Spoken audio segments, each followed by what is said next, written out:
Just 300 some odd miles separates two of the greatest college football institutions, and the intense 64-year rivalry between the University of Miami and the University of Florida is one that cannot be ignored. Not a day would go by that I wouldn't ask myself, how do I get my Hurricanes ready to play these Florida Gators? In 1960 was my first year to coach the Gators against the Miami Hurricanes. I didn't sleep for 3 days prior. How do you prepare kids for one of the biggest days of their lives? 1960, Florida 18, Miami nothing. 6 years later, I coached Steve Spurrier when he won the Heisman Trophy in 1966. Then watched him coach the greatest Gator football era ever. But the old ball coach never played Miami in a regular season. New Gator coach Ron Zook is our man now and has a true challenge ahead at the Swamp. Don't worry, Coach Coker was in the same boat last year, and all he did was lead his team to the national championship. First coach in over 50 years to do that. I am sure Coach Zook's not thinking about a national championship. He's got this weekend on his mind. State pride, first regular season game against Miami in 15 years. We both know that's a lot of pressure.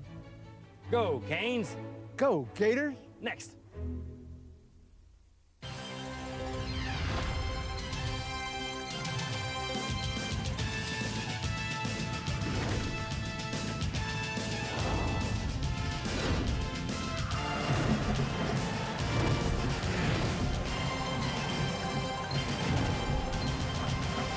We welcome you to the Home Depot SEC on CBS. Our first game of the season, and what a splendid way to start. Yes, there are tickets, but they cost you a bit. And if you don't have them, time to take out your frustrations. Paint yourself up, get ready for the big dance. If you're a Cane fan, welcome to Gainesville. If you're a Florida fan, you've got the dominant color in the Swamp. The Miami Hurricanes against the Florida Gators.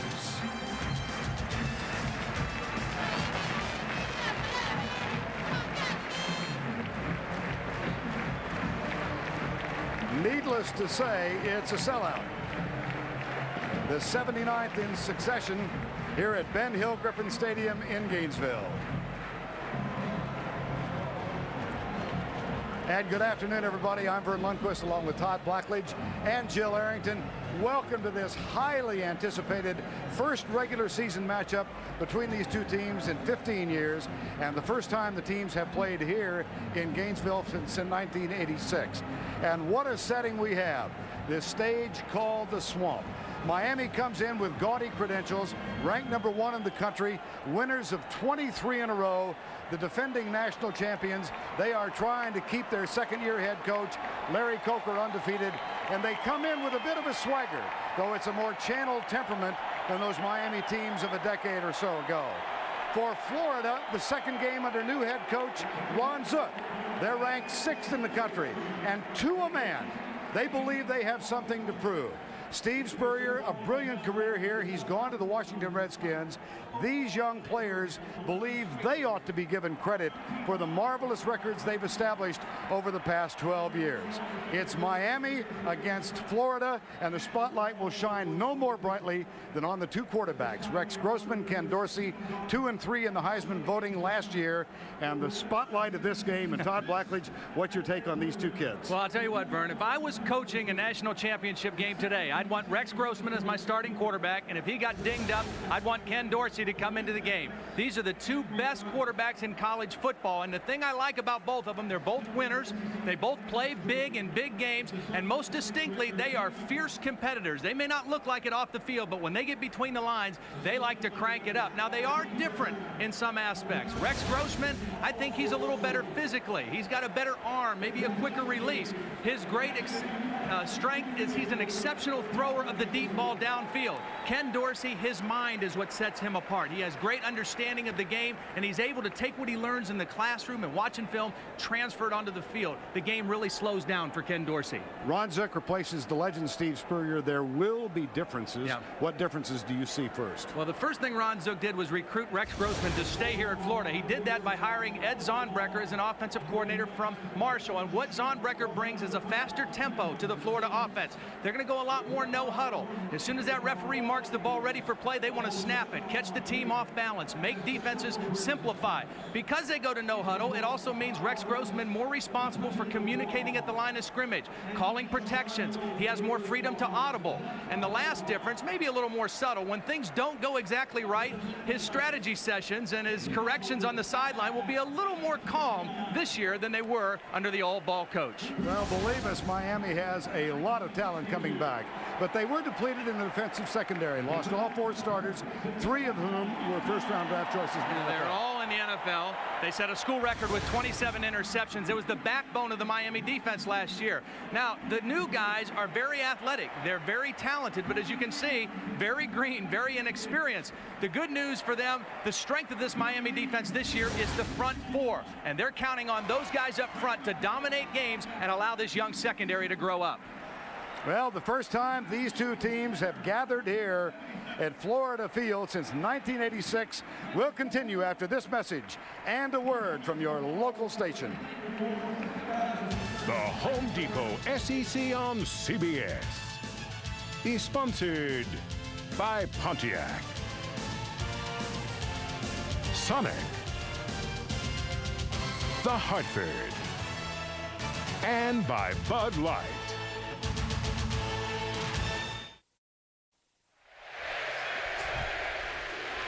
Just a moment ago, a couple of kids probably dreaming of someday being Ken Dorsey or Rex Grossman. And inside, this place is vibrating. Ben Hill Griffin Stadium, a.k.a. the Swamp. And time now to welcome back the third member of our commentary team. Let's go down to the field and Jill Arrington. But thanks, Vern. Things have changed at Florida since the old ball coach left for the NFL. The competitive Steve Spurrier in his serious golf game was not known for burning the midnight oil, and he's a complete contrast from the new head coach, Ron Zook. Coach Zook often visits that weight room, but it's not just to watch. He gets involved. He's been so busy on the road recruiting 71 high schools, he doesn't even know his street address here in Gainesville. And he's certainly not one to waste a minute of time. He has a hard work ethic, and attention to detail and organization is unbelievable. And I think this Gator Nation seems to have been believing in his work. Vern, back to you. All right, Jill. Ron Zook, who served as an assistant here from 1991 to 1995 under Steve Spurrier. And he certainly got some enthusiastic following after the first game last Saturday night. A 63-17 win, or 51-3 win over University of Alabama, Birmingham. This was a week ago. Ron Zook, a very emotional moment. He is pointing at that moment to his father, Pete, 75 years of age in retirement in Lake Worth, Florida, and battling cancer. Pete and his mom, Dorothy, unable to make the trip this week, but glued, I am sure, to the television set in Lake Worth. Rex Grossman, one of the captains for this game. Robert Cromartie as well. Rex Grossman thought about leaving after Spurrier made clear his intention to go to Washington. And acknowledgement for some friend in the stands. And here come the Gators.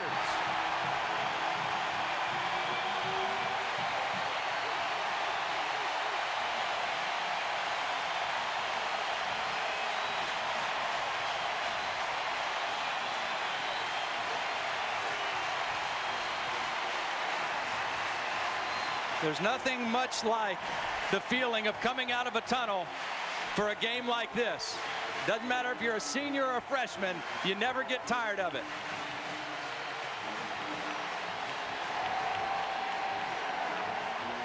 Wonderful home record over the past 12 years for the Gators of Florida. They've lost only 5 times here. And right behind them, ranked number 1 in the country, the Hurricanes of Miami.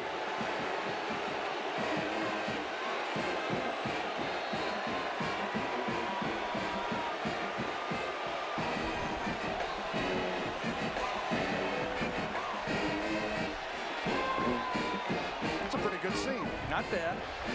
Kickoff when we return.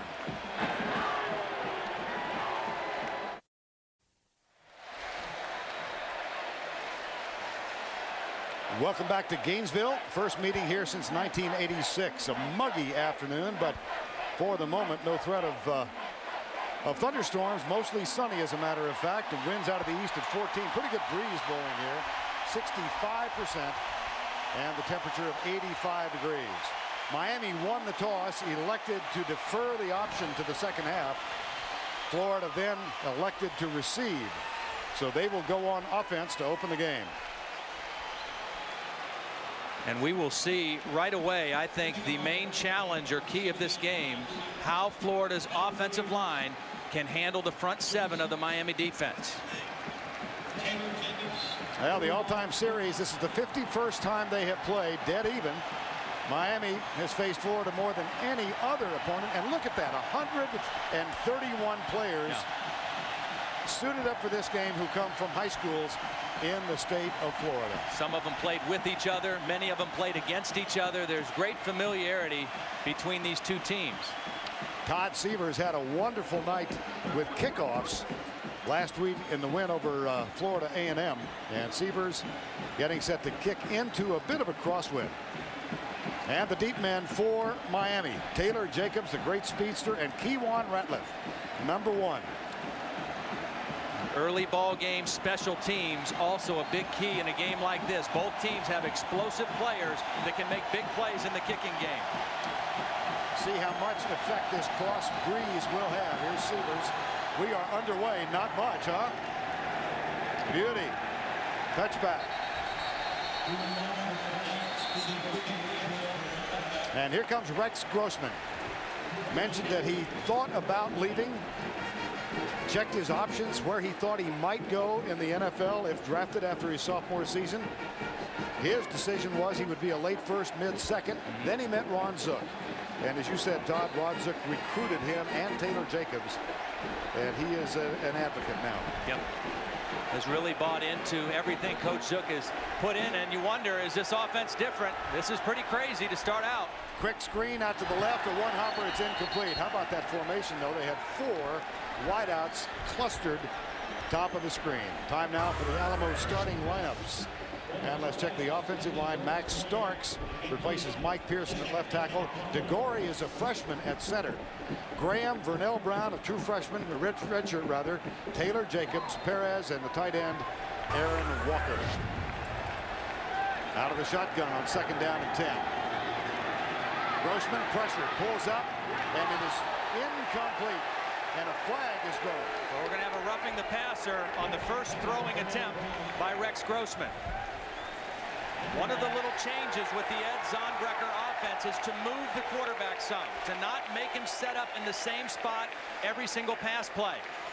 Second play of the game, they're going to move the quarterback, move the pocket, and put Grossman outside. Roughing the passer on the defense. 15-yard penalty from the line of scrimmage. First down. The only problem with that is when you move your quarterback out, it allows linebackers to take a flying shot at your quarterback. Now this time Miami gets called for the penalty, but a lot of times he's going to get hit just because he's outside of the pocket like that. Automatic first down out at the 35-yard line. Lone setback and 3 wideouts. That's Ben Troop who goes in motion, the extra tight end. Draw play, Ernest Graham. Quick opener at left tackle behind Max Starks and Troop, and he picks up 3. Now let's check this Miami defense and the excellence up front. And they will rotate 8 defensive linemen in. Green, Joseph Walters, and Green, DJ Williams, Jonathan Vilma, and Howard Clark. And this very young secondary. It's Roll, Taylor, Sykes, and Marshall who got the start. Again, the challenge is for this offensive line to block the front 7 of Miami. Second down and 7. Play fake. Little pass out to Graham. And Ernest Graham picks up another Florida first down near the midfield line. Nice little play action fake. Fake it to Ernest Graham. Slip him out of the backfield. Watch Rex Grossman sell the fake, then they cross the backs, and nobody picks up Ernest Graham. You cross the backs against man-to-man defense. Nobody picked him up. And a nice little play for Florida. And again, you see the no huddle. You see the tempo. They're calling the plays at the line of scrimmage, making the Miami defense be simple and line up and show what they're doing. Those 2 losses last year were to Auburn and Tennessee. The Tennessee loss here. Here's the handoff to Graham, tries to reverse directions and picks up 2.5 yards, but he does cross into Miami country. Cornelius Green and Jamal Green with the tackle.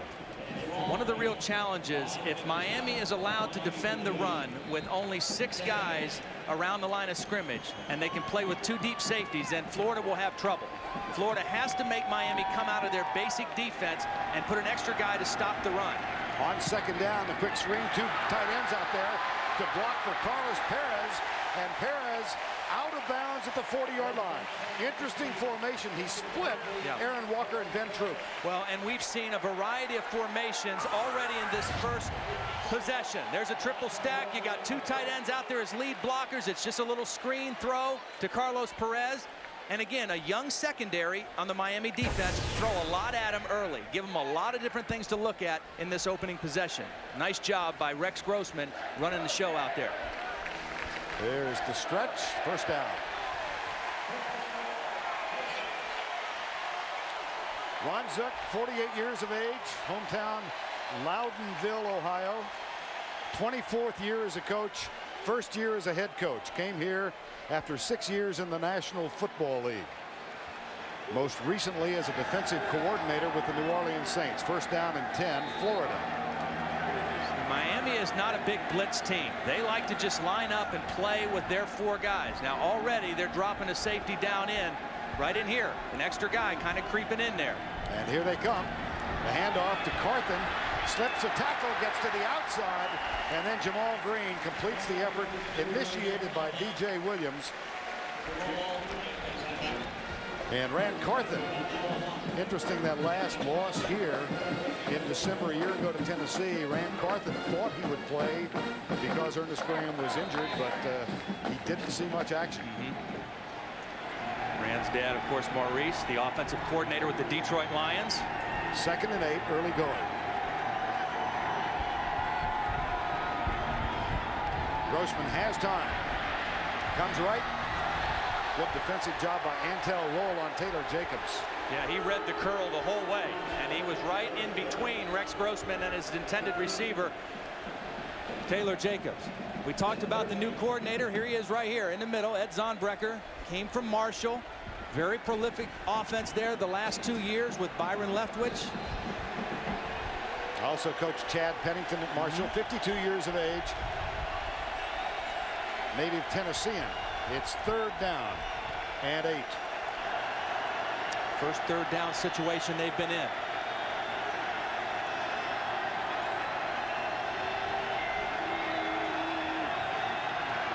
Four-man rush for Miami. Grossman steps up, goes down to his tight end. Right down the middle of Aaron Walker. Rex Grossman telling us yesterday, I think Aaron Walker will have a big afternoon. Well, that's because, number one, Taylor Jacobs is going to draw a lot of attention. And Miami, here's Walker right here. He releases out, and then they just let him go. You see the linebacker split, and Grossman, after he stepped up and bought time, found his tight end in the middle. Miami wants to play 2 deep safeties and a lot of man-to-man coverage. That time, they turn the tight end loose. And again, the quick count, and Ernest Graham with a handoff. Gets inside the 14 near the 13-yard line.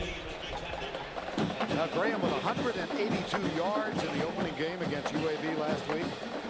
You think an early key here is their success running? They have to establish some effectiveness running. They don't have to put up huge numbers running, but they've got to do enough to make Miami change what they like to do basically. Get them out of that standard 2 deep man under coverage. 3 wides to the left side. Walker is tight right. Here's the snap out of the shotgun. Grossman steps up, hit, flag. I think we're going to have a holding. This one may come back against Florida. We talked about this front of Miami, and you can't really even say front 4. You've got to say front 8 because they rotate at every position. They do it individually. Watch these 4 guys, the penetration, the quick push up the side. Nice rush on the outside. That was Jerome McDougal, who didn't play last week. One of the best pass rushers on that Miami defense, but they rotate guys so much. They keep fresh legs going at you all through the game. Well, the idea for defensive coordinator Randy Shannon is to bring in fresh men in the defensive line after 8 to 12 plays. And by the time the game is over, he wants all 8 of his players, all of whom he considers starters, to play between 35 and 38 downs. This is Jonathan Vilma, who is chatting it over with the referee.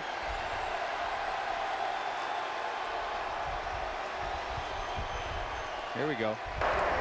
There are 2 penalties on the play. Holding on the offense, that penalty is declined. Intentional grounding on the offense, that penalty is accepted. Loss of down at the spot of the pass, bring down. The reason this is a penalty is because Rex Grossman never got outside of the tackle box when he threw it away. You're allowed to throw it away as long as you get outside of the offensive tackle. And he was still in that zone when he threw the football away. Now 3rd and 17, opening drive of the ball game. Florida now at the 21. 3-man rush. Grossman slips, lobs it out, intercepted. No, incomplete. We've seen 2 helmets popped off already in the game. Aaron Walker had his knocked off on his catch, and Rex Grossman just got his removed from his head. And that was a funny looking play. This didn't look good. Nothing opened up quickly for Rex Grossman. He almost fell down on his own and then took a shot with his helmet coming off. And again, you see the athleticism. A defensive lineman, Cornelius Green, or actually Andrew Williams, almost getting the pick. Here's Matt Leach, 38-yard field goal attempt, will not be good. So they chewed 4.5 minutes off the clock, but they come up empty. Larry Coker applauding his team's effort once they got inside the 20. Yep. Matt Leach was the team's punter last year. Replaced Jeff Chandler, missed an extra point last week, misses a big field goal to start this one.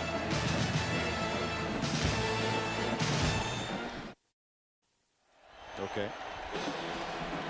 11:22 to go, opening quarter. First offensive set now for Ken Dorsey and the Miami Hurricanes. A brilliant season last year in which he finished 3rd in the Heisman voting. For Rex Grossman, Eric Crouch, the senior from California. So smart, like another coach on the field. Quick setup, little pressure, dropped it. Fumble. That is a fumble. And Dorsey is the first to pounce on it. That slipped right out of his hand. Exactly. And again, now I know these guys are used to practicing in Florida, but in a humid day like this, that football gets wet. Whether it's the center dripping on it, it was actually knocked out. I thought it slipped out, but it was knocked out. Bam Morris, one of the senior linebackers, got a little fingertip on it and enough to knock it loose.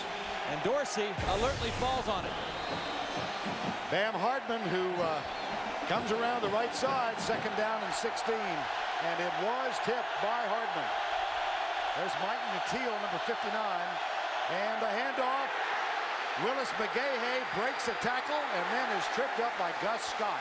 But they had him nailed for a loss at the 15. But you see the power of Willis McGahey. He is a powerful running back.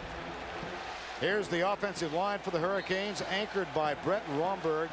They lost 3 men to the NFL. The wideouts are Beard Johnson, the tight end, familiar name Kellen Winslow, his first touchdown catch last week. 3rd down and 9.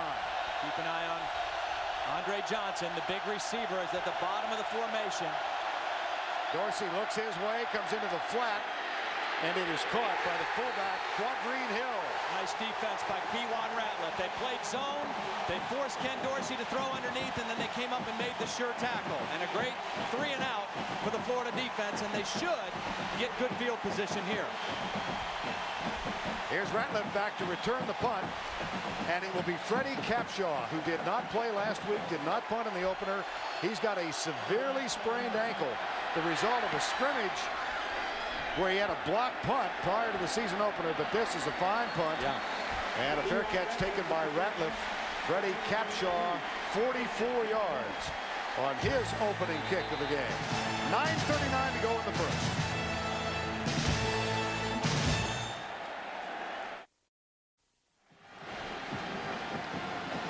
Hey, Brigham Young at the Swamp. Zip, zip. Coming up tomorrow on the NFL on CBS. Opening week of the season. Regional action for you. The Jets at Buffalo.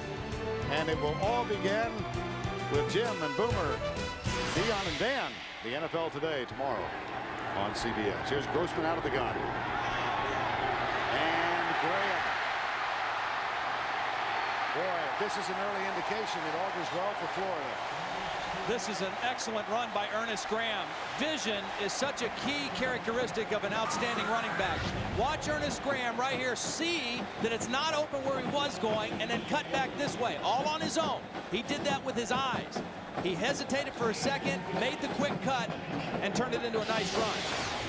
That's a gain of 13 for the 5'9", 215-pounder. On first down, draw play. Graham again, comes right. Huge hole. Big game. Yeah.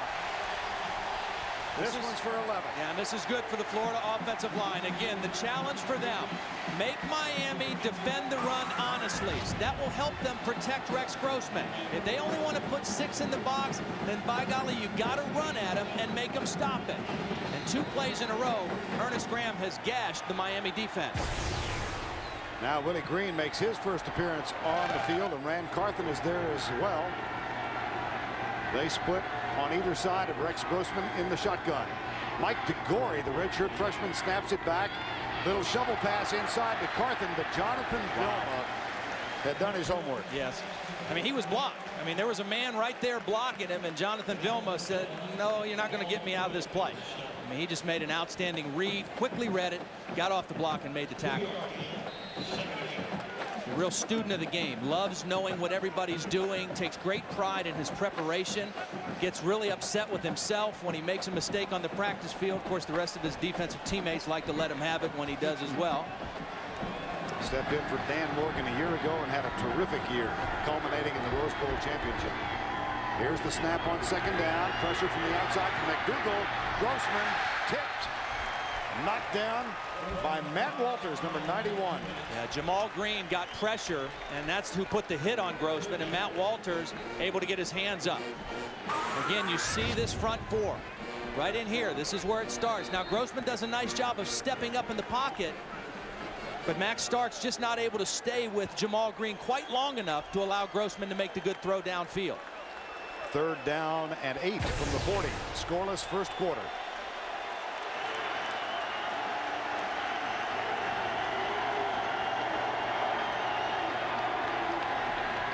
Grossman pressured again. Incomplete and almost picked off. Carlos Perez, the intended receiver, couldn't hang on. And Jerome McDougal with the pressure and the hit on Rex Grossman. And already we've seen Rex Grossman hit 3 or 4 times. Pretty good throw under pressure. I mean, you can't throw it much better than that when you're getting hit like this. Jerome McDougal right into the body of Rex Grossman.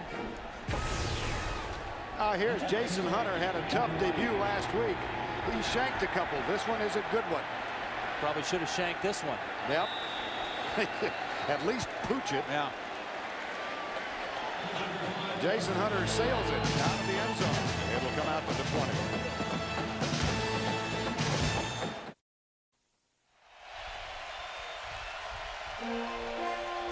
Coming up later, an all-women's American women's final. Serena Williams against her sister Venus Williams. Women's final of the U.S. Open. Prime time after our ball game is concluded. Miami with a 2 tight end offense now, a running set. Dorsey fakes the reverse. This one went for a touchdown last week against Florida A&M when he handed it off to Roscoe Parrish. This time the give goes to McGahee. The Florida Gator defensive line. Arpez roll started. Clint Mitchell is in there now.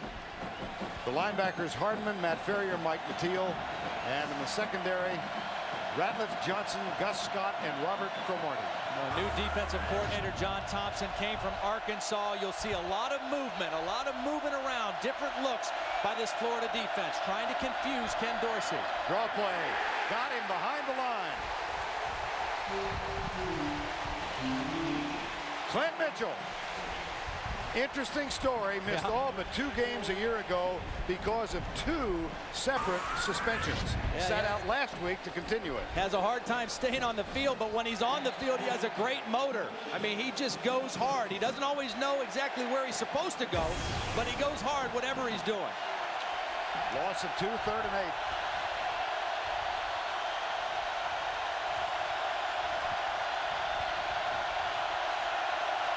3 down linemen. They'll rush 5. Scott coming on the blitz.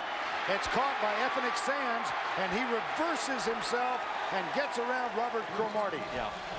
Nice job protecting Ken Dorsey, and a nice job by Ethnic Sands feeling Robert Cromartie on his inside and planting after the catch and wheeling back outside. Watch the end of this route now. He's going to feel Cromartie get inside, and as soon as he feels that, he plants and peels it back to the Miami sideline and adds about 10 more yards. First down for Ken Dorsey and the Hurricanes. Play fake, Dorsey right side, got a man open. Kellen Winslow Jr. Boy, is this guy going to be good. I mean, he's young, he's still learning, he's still growing into a tight end body, but he's an excellent receiver. May have the softest hands of any of the receivers on the Miami team.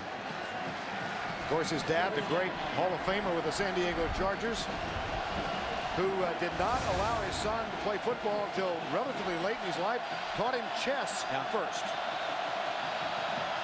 Play fake again. Dorsey a lot of time behind the intended receiver, Winslow, who was alone at the 25. That'll bring up a 2nd down. Now Butch Davis deciding at a late time to go on to the Cleveland Browns, and Larry Coker, 30-year overnight sensation. Great coach. I mean, he really is. You know, and I think unfairly a little bit. Everybody said last year he won the championship with Butch's players. It was Butch's team, but they had 2 tough road wins at BC and Virginia Tech that he had to keep that team together in the 4th quarter. Flags. Looks like it might be a delay.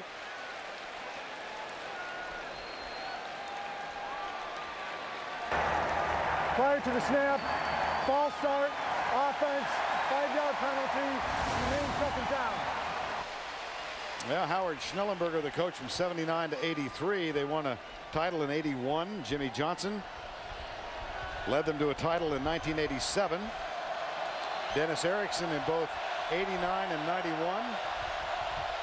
Butch Davis was there 95 through 2000 and then gave way to Larry Coker. Quick flip over the head of Kevin Beard, number 9. And that brings up a 3rd and 15. I talked about John Thompson's defense and all the movement. I really liked the way that Philip Fulmer described a John Thompson defense. He said it's like a bucket full of minnows, which means, translated, frenetic, unpredictable movement. There's John Thompson right there calling the signals.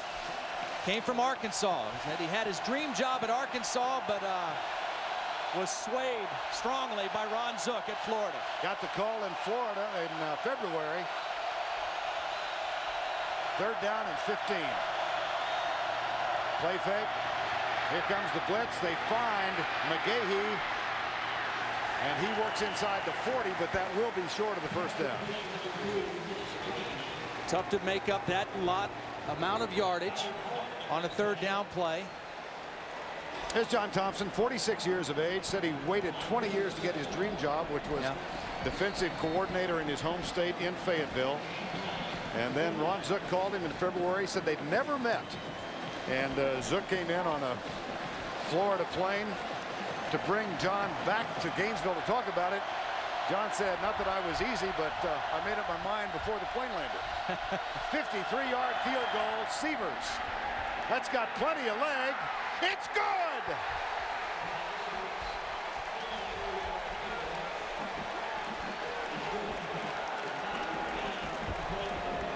One of the advantage I think Miami has in this game is in their kicking game. Sievers, an experienced guy, nails this one through with no doubt. And that was a fine hole by Freddie Capshaw. Absolutely.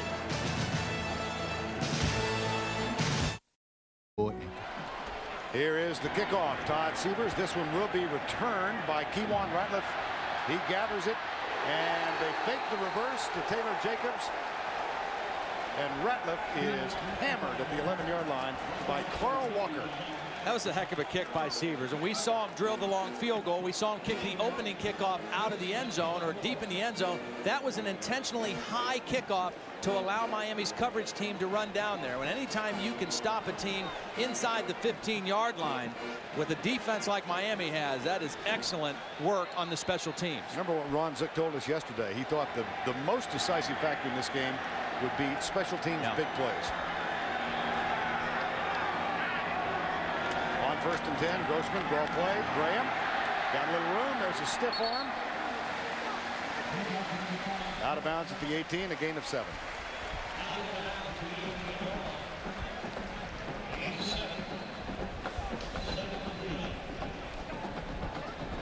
Miami's record when scoring first, pretty respectable. Yep. And it's 2nd down and 3. Gators. They move the ball well in their first 2 possessions, but a missed field goal, and this time on Andrew Williams comes through and makes the tackle of Ernest Graham. Well, a nice little stunt this time by the Miami defense. They've been playing pretty straight up. This time the tackle went outside, the end came underneath, and he was unblocked. That was Andrew Williams with nobody picking him up. They confused the left side of the Florida offensive line on that play. And here's where the Florida offensive line, at least in the early going, has had problems. 3rd and long. Yep. And when you're in definite pass situations, that's when Florida has been having trouble blocking this front 4 of Miami. They're better off when they keep him guessing whether it's run or pass. 3rd and 6. Low snap. Grossman gathers it in. Comes right side. Has a man. Got it. What a catch. Ben Troop, the tight end, number 84. Well, what a throw, because DJ Williams had excellent coverage on Ben Troop. I mean, there wasn't much room to put this in. Here's Troop. Watch him run the corner route against excellent coverage. And Grossman, you just can't throw it any better than he did right there. Big 3rd down conversion for the Gators. That's a gain of 17, a 1st down at the 32-yard line.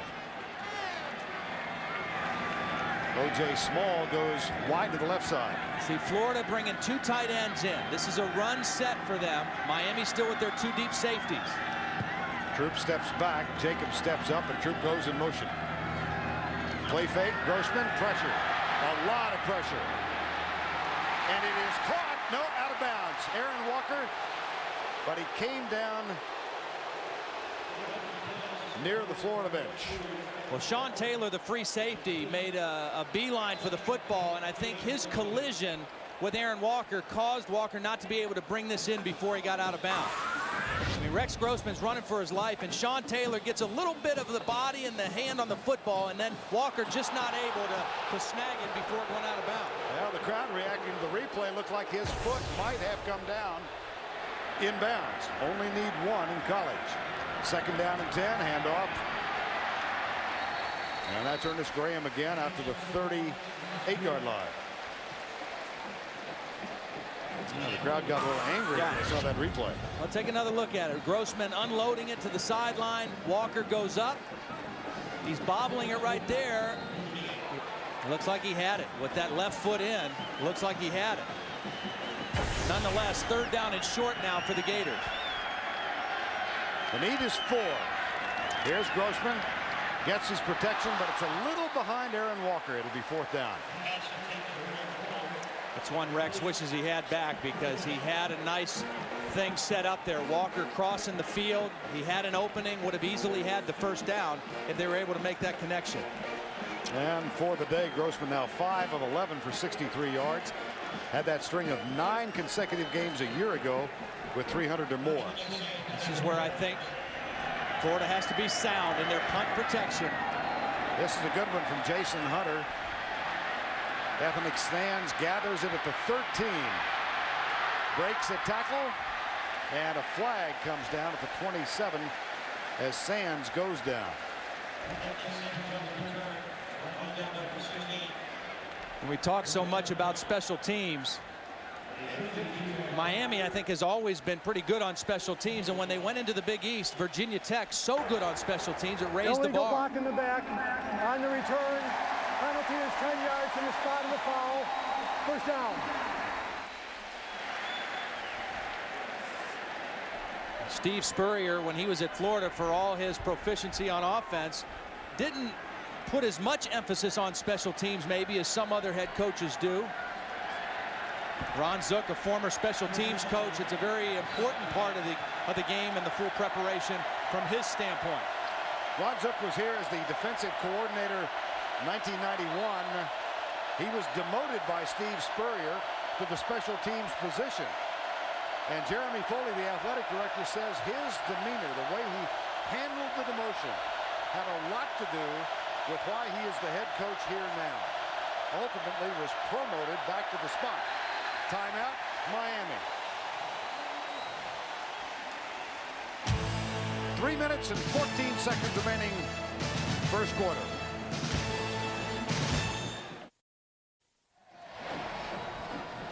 Ron Zook in his second game as the Florida head coach.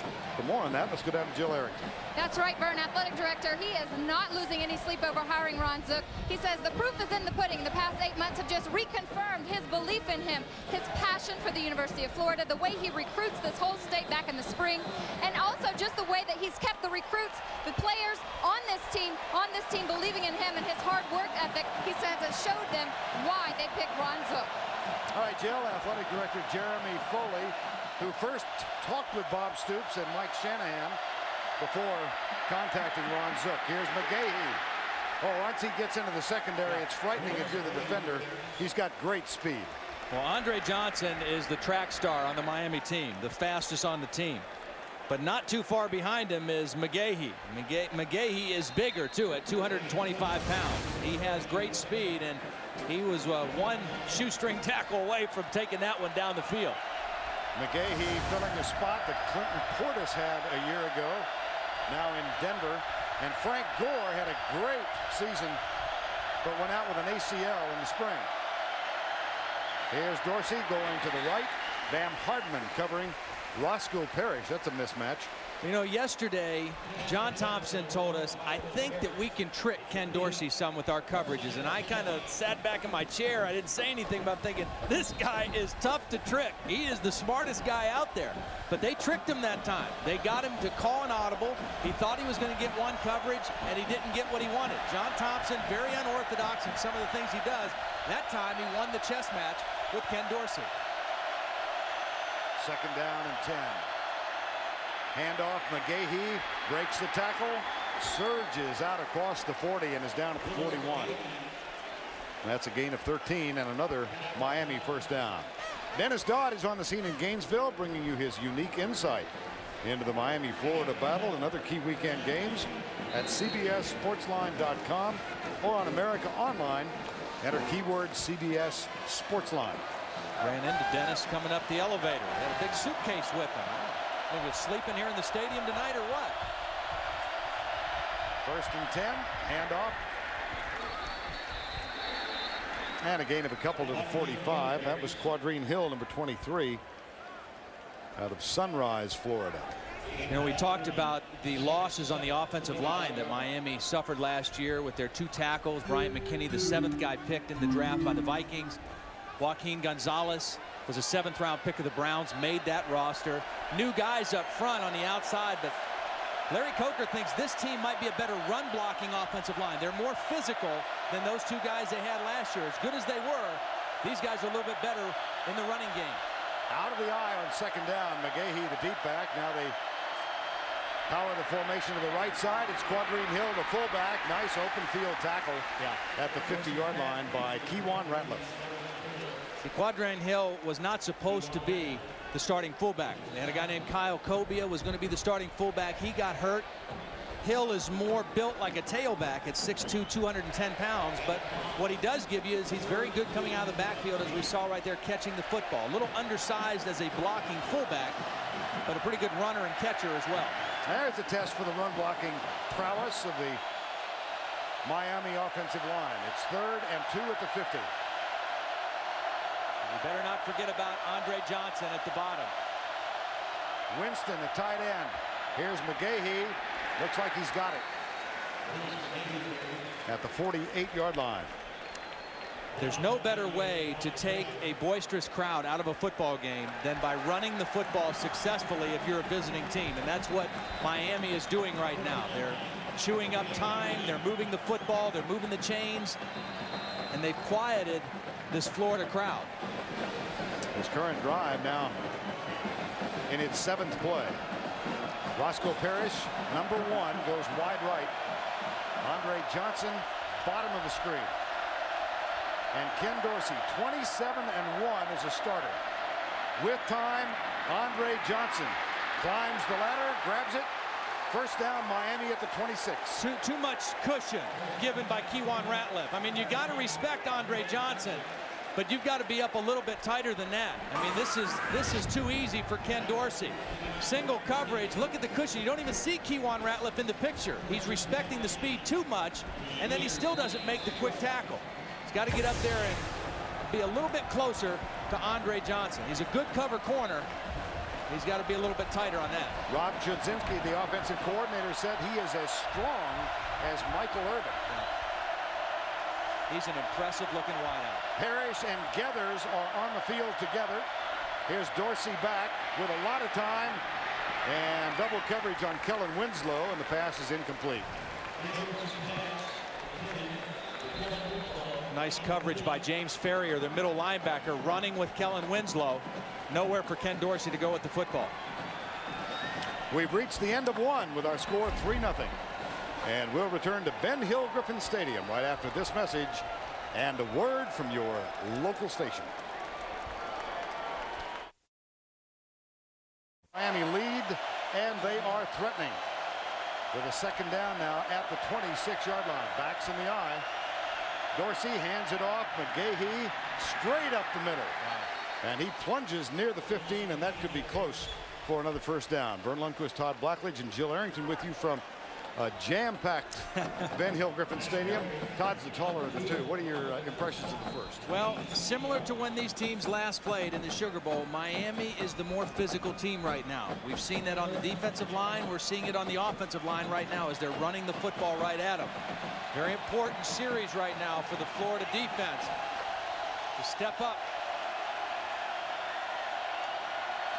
3rd and 1.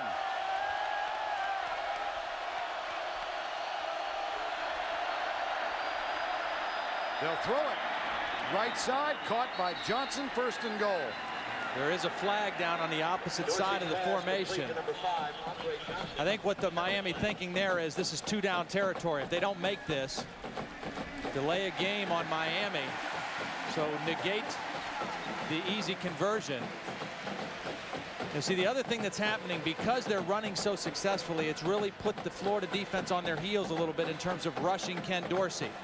The Florida defense is not bothering Ken Dorsey nearly as much as the Miami defense is bothering Rex Grossman. That is the 4th penalty on the Hurricanes. 3rd and 6. Johnson goes wide left. Sands and Parrish come to the right side. 3-man front for the Gators. They bring 4. Dorsey got a man, incomplete in the end zone for Ethnic Sands.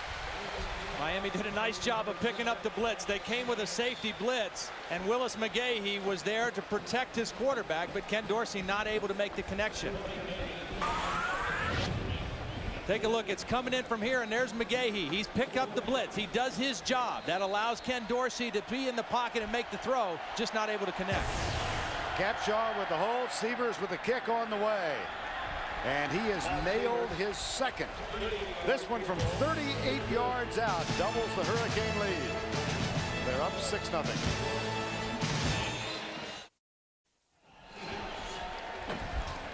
.14:05 to go first half. Miami up 6-0, getting ready to kick to either Kelvin Kite or Vernell Brown. And the sellout crowd looks on as the sun disappears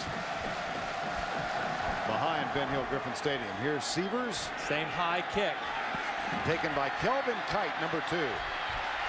Slips a tackle, looks for help. That's Andre Johnson, who drags him down at the 27-yard line. How about that? One of the best wide receivers in college football, running down on kickoff coverage and making a heck of a play in the open field.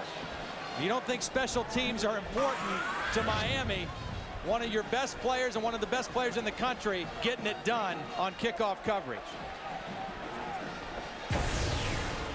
Andre Johnson heads to the Miami bench.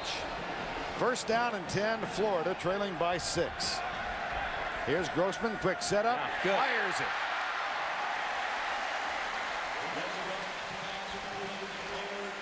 Taylor Jacobs, his first catch of the game. He set a career Florida record with 246 last week. And time now for the trivia question. Who is the only player to letter in football at both Miami and Florida? I'm a little disappointed we don't have our duck here in the booth. Where is the duck? My man Bert Fleming, I think he's responsible for the missing duck. On first down, shovel pass. That one went nowhere. Yeah. I like the first down throw to Taylor Jacobs because in the third down passing situations, they're having trouble protecting Rex. You got to throw it more when it's a run pass threat and get that guy involved in the game, Taylor Jacobs. Taylor Jacobs was the third option last year behind Jabbar Gaffney and Rashae Caldwell. And he is far and away the lead man in the offensive scheme now when the passing game is considered. Second down and 10. There's a stunt defensively. Grossman has time. Down the middle, intercepted. Picked off by Antrell Roll. And Antrell Roll is on one. There's a flag down. Roll finally captured at the 20-yard line.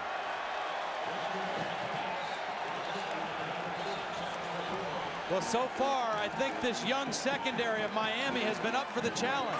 Roll is a sophomore from South Dade High School, and he has excellent coverage on O.J. Small. And he just steps right in front of Small and catches it with his hands. Rex Grossman acting like this one is coming back, and the Gators are still going to have the ball. I don't know what the penalty was. Now you see the pressure again from Jerome McDougal. Boy, Rex knew right away that thing was picked, too. He popped back off the ground as quick as he could. Pass interference on the defense. Ball be placed at the spot of the fall. First down. What a break for the Florida Gators. And it's certainly, I can't imagine it was Antrell Roll. No, I don't think it was on Roll. I mean, he was in good position, made a good play. It had to be away from that where the penalty occurred. And Ron Zook, boy, he knows they dodged one right there. That's Mark Stoops, the defensive secondary coach, younger brother of Bob Stoops, of course, the head coach at Oklahoma. I talked to him down there on Wednesday. He said, you know, 3 weeks ago, I was really worried about this secondary, but I feel pretty good about our guys right now. Well, Miami has to use a timeout. CBS Sports coverage of the Home Depot SEC on CBS continues after this word from your local station.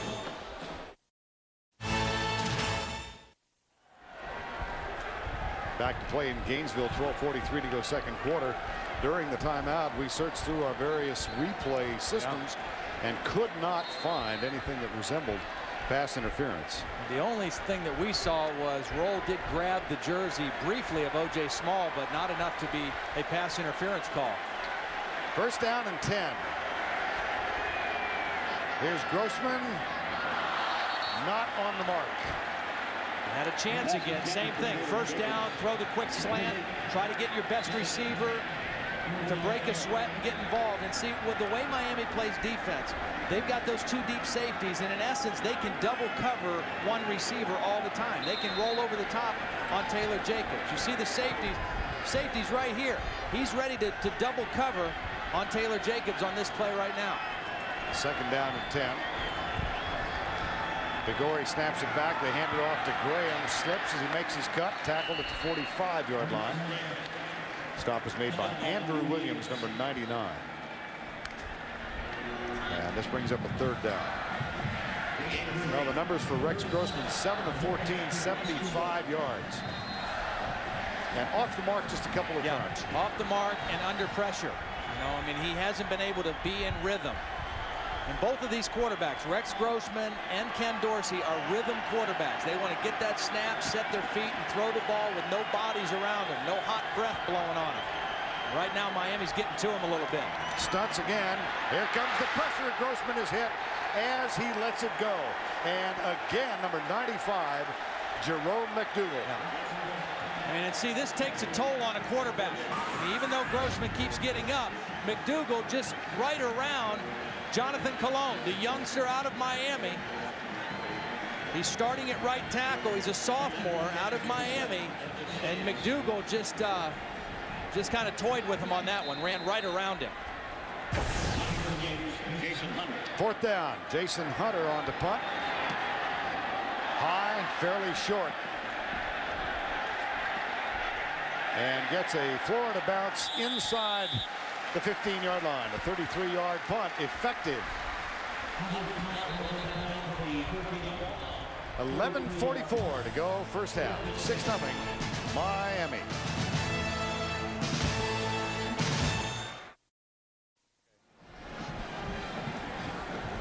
.11:44 to go, first half. Miami up 6-0.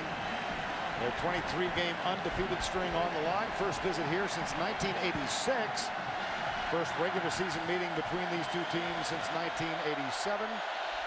First down and 10. We have confirmed with the sideline that the biggest play of the game was a pass interference call on Antrell Roll, who made the interception. We'll bring that back in just a second. First down and 10. Backs in the eye. McGahee out to the 17-yard line. Antrell Roll intercepted Rex Grossman, returned to 32 yards, and here's the call. And I've watched this several times, and I don't see interference. Now, all you're going to see is a slight grab of the jersey right there, all right, with the left hand. They didn't call defensive holding, they called pass interference, and that, boy, that's a tough call by the Big East officiating crew against the Miami Hurricanes. That negated that man's interception, and a first down for Miami at the Florida 20. Here's a slight play fake and pressure. Kevin Beard. Yep. First time that they're able to get pressure on Ken Dorsey, and it's Marcus Okendo Johnson. Again, neither one of these quarterbacks are nearly as effective when you get people around them, when you can bother them. And this is the first time Florida is able to get somebody right into the face of Ken Dorsey. Not able to set his feet, and the result was a bad throw. 3rd and 6 at the 17. Crowd comes alive.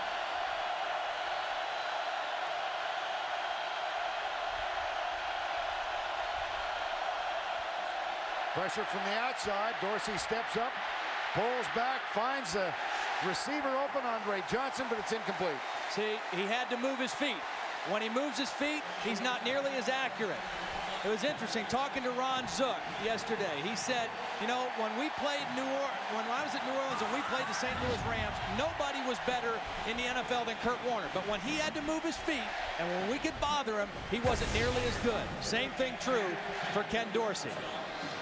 Here is Freddie Capshaw, the senior from Rock Springs, Wyoming. On to punt. Kewan Ratliff awaits it. Fair catch call, and the ball taken at the 46-yard line. 37-yard punt. Nothing on the return. And by far the biggest play of the game thus far, a negated pass interception.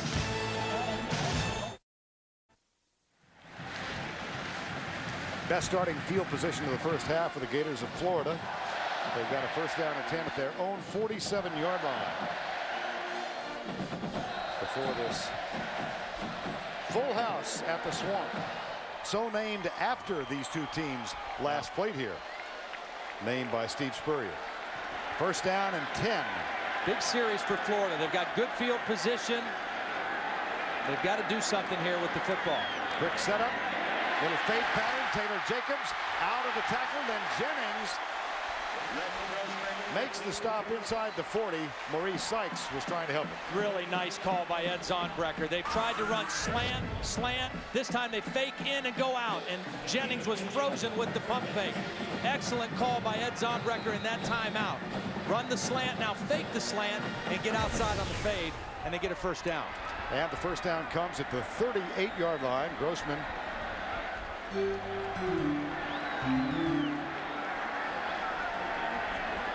barks out the signals.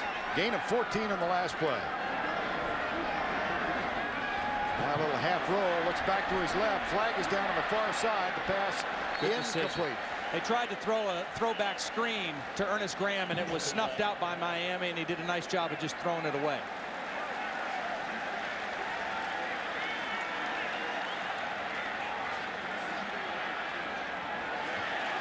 That would cost Miami 5. Boy, penalties have hurt Miami here in this first half. 6 penalties, 52 yards. And a couple of them at very critical times that have kept drives Offsides going. on the defense, 5-yard penalty, complete first down. And that expands the options now for Ed Zornbrucker, 1st and 5.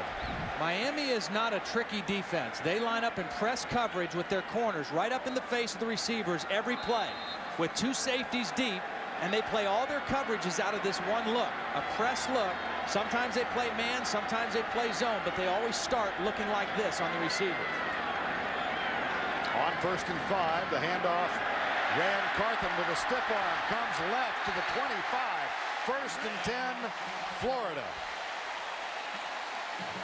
Nice run by Carthen, and they actually used Ernest Graham as a little bit of a decoy on that play. Graham faked the other way. They crossed the backs, and Carthon slipped out the other side. Watch now, Graham's going to fake. Carthon, they cross the backs up, and Rand Carthen with a nice stiff arm on DJ Williams gets the first down. 1st and 10 at the 25. Florida trails by 6. Ben Troop is the man in motion, and somebody moved in that offensive line. Aaron Walker, the tight end, the other tight end, was in a down position and started early. Prior to the snap, false start, offense, 5-yard penalty, remains first down. Well, momentum killer. You know, you got things going. You've made a couple first downs. You got the Miami defense on their heels a little bit. Now you get behind the chains here on 1st and 15. Just inside the 30-yard line.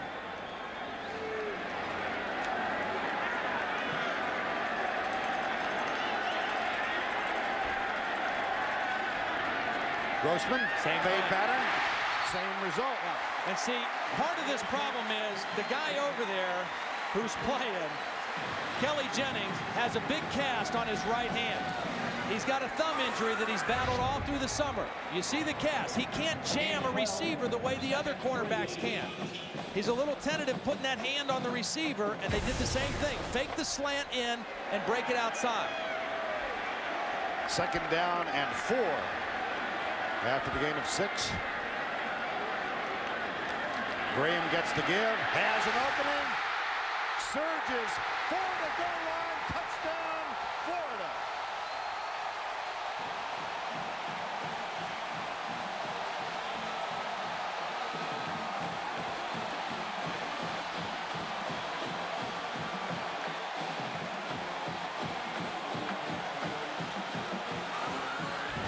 Excellent blocking up front. It's a trap. Shannon Snell with the trap block, number 75. And Ernest Graham slips through the crack and into the end zone. What a run by Ernest Graham.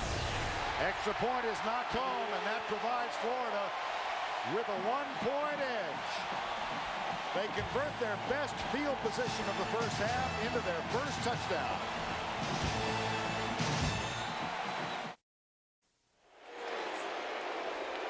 Touchdown gallop of Ernest Graham worth another look, Todd. Yeah, it starts with the block by the left guard Shannon Snell, and then what Maurice Sykes learns is you're not going to knock Ernest Graham down just by colliding him. You better wrap your arms around him. Ernest Graham, when they played in the Sugar Bowl 2 years ago, 15 carries, 136 yards and a touchdown, the main bright spot. And he told us when we visited with him on Friday, he's been waiting for this game, waiting for 2 years to get another shot at the Hurricanes.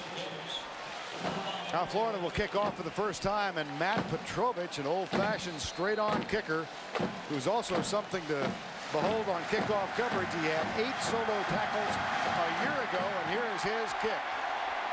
This will be taken by Gators, and Jason Gators out to the 21-yard line.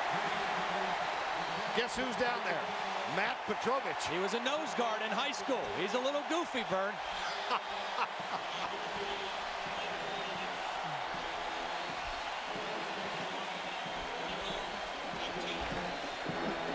Well, time now to answer the trivia question. The only player to letter in football at both Miami and Florida. His name is Phil Kaplan.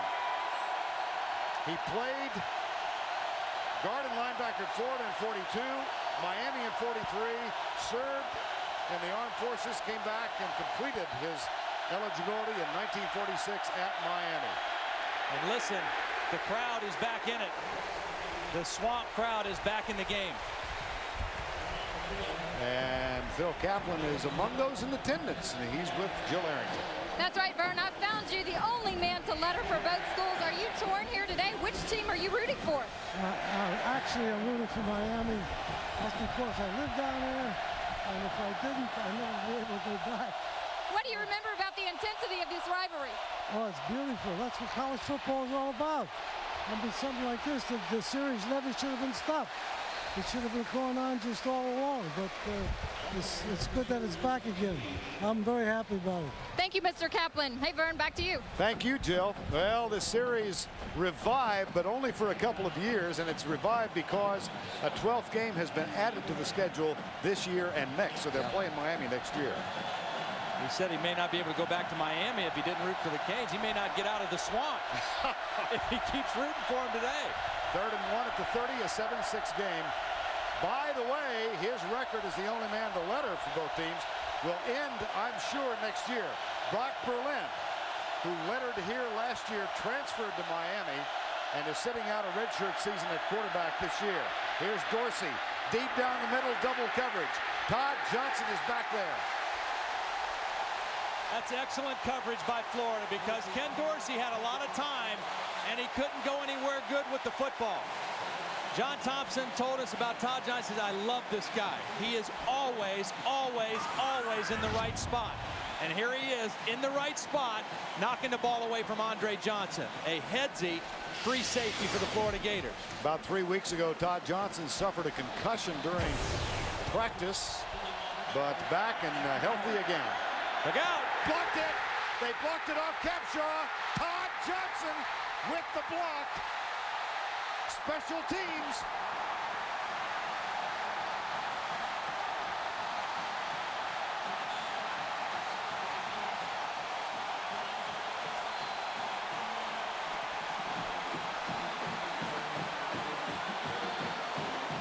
When Ron Zook was demoted as the defensive coordinator and made the special teams coach, they became one of the best special teams in the country. Todd Johnson just made the play on defense right up on the inside. They forced the personal protector, DJ Williams, to block somebody else. Nobody, I mean, Gus Scott wasn't blocked either. He was there for the recovery. This is excellent execution by Florida, the block and the recovery, and the Gators knocking on the door again.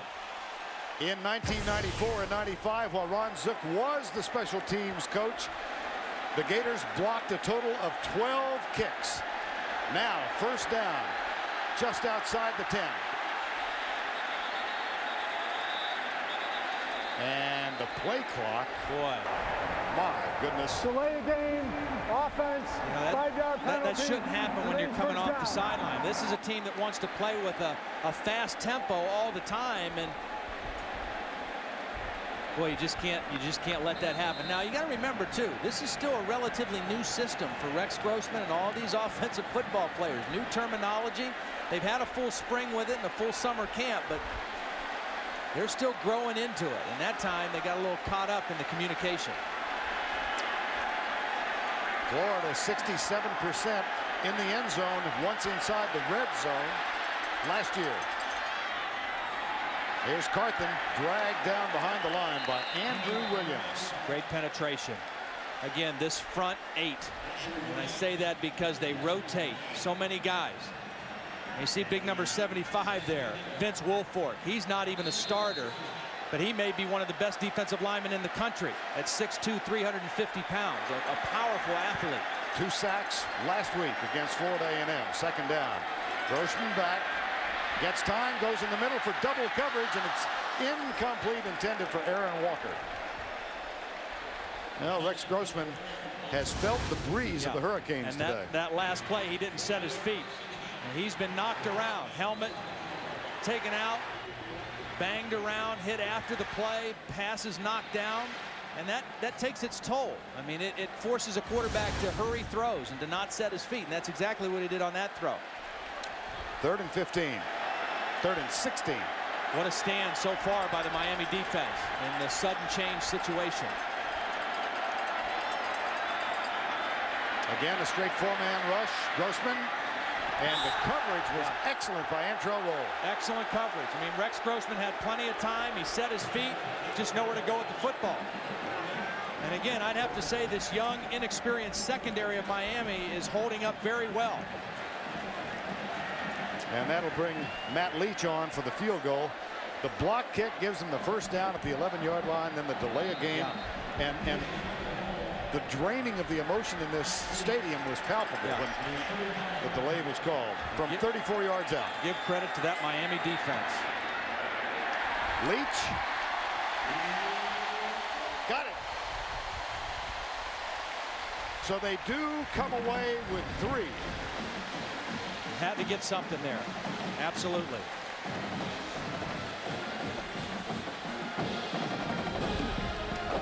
Game 6 Florida this Thursday on CBS. Every 30 seconds someone disappears. You read the stories of families torn apart. Now meet the team who can find the missing and bring them home. Without a Trace, Thursday this fall after CSI on CBS.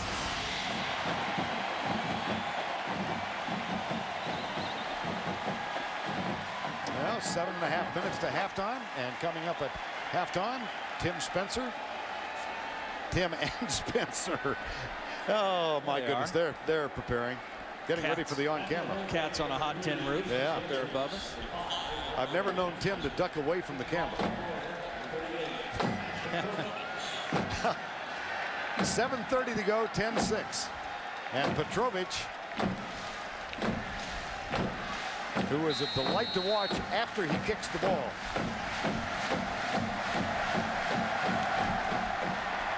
Nice kick. Touchback.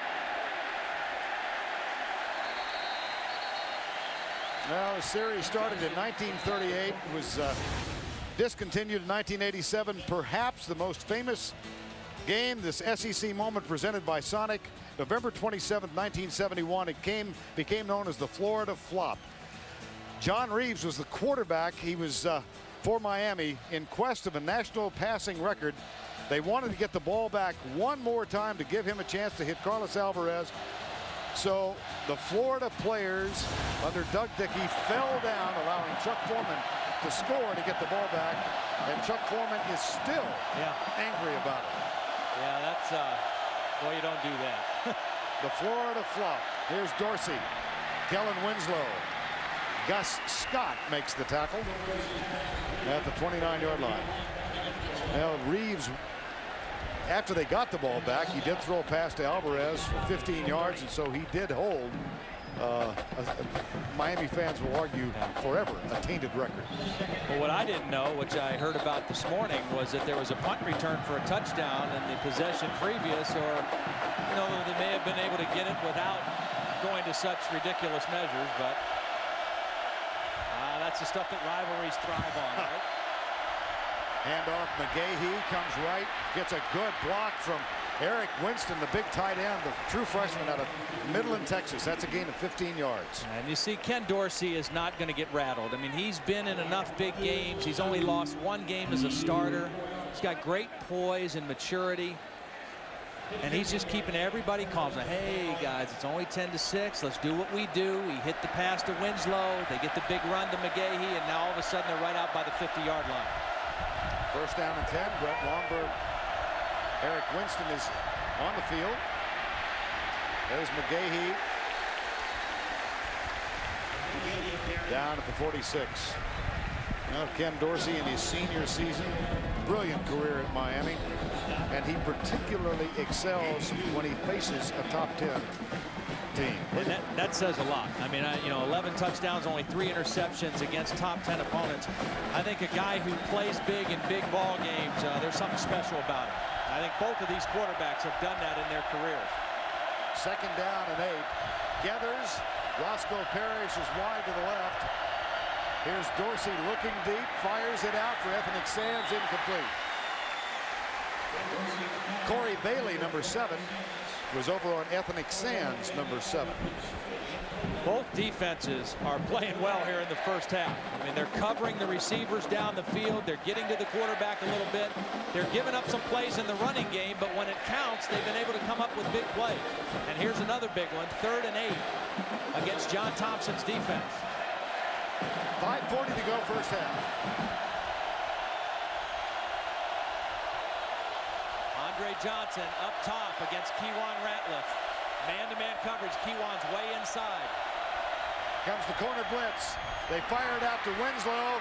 Bailey, and the lead might have garnered a first down for Winslow and the Hurricanes.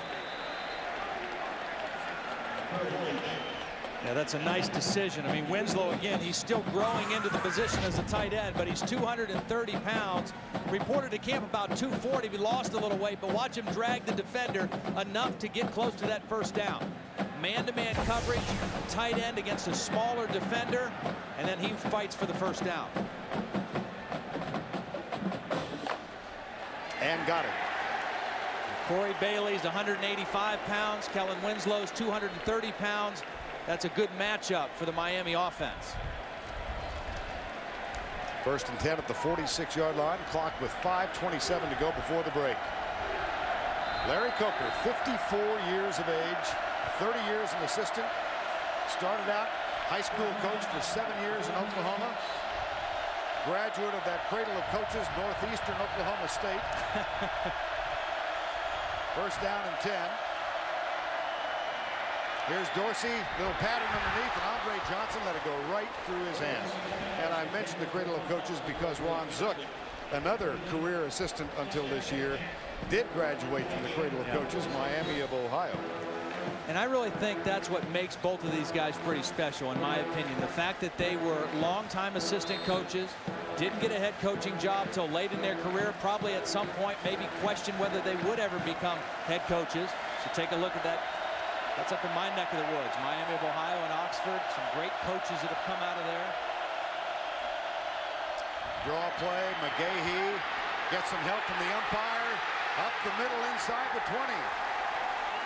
Cromartie stopped him, but not before he picked up 27 yards. Great answer drive by the Miami offense. They started down in their own territory on the 20, and they methodically run and play action pass their way right down into scoring territory. Nice job by McGahee following the lead block in there by Chris Myers, his right guard, and then you see the strength. I mean, he is a powerful, powerful running back. Now he gives way to Jason Geathers, who picked up 199 yards last week, and he is going to get a bunch on this play. You're seeing that strength of the Miami offensive line right now. I mean, they're grinding on him right now. I don't think the Florida defense is tired. They shouldn't be. But this Miami offensive line, now they're experienced on the inside. You see Romberg and Haji Razuli. Those guys are returning starters. Chris Myers on the inside has played some. They're new on the tackles. But again, they're good run blockers. Time called by Florida with 4:35 to go first half.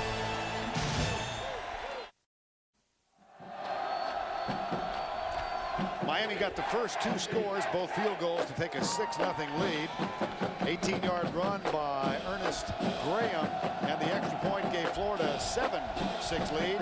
A blocked punt gave them a first down at the 11-yard line as Todd Johnson blocked the punt with Freddie Capshaw, but delay of game penalty gave them a first down at 15. They had to settle for 3, and they lead for the moment 10-6. And really the challenge right now is for the inside triangle of the Florida defense.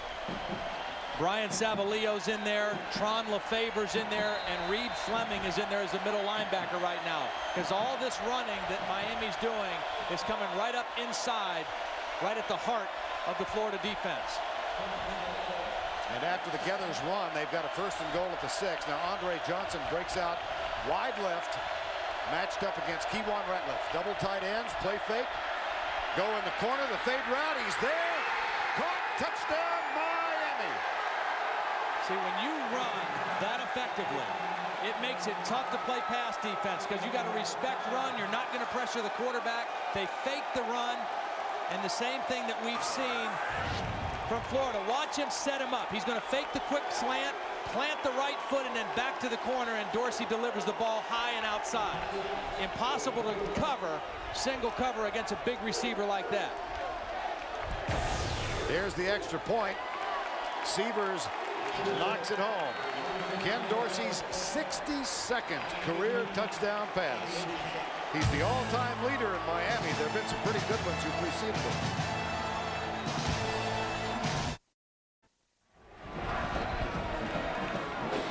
Miami leading 13-10. They've reclaimed the lead on Dorsey's touchdown pass to Andre Johnson. That's a championship team, you know, that responds that way. They get the block punt. They hold. They don't give up an inch after the block punt.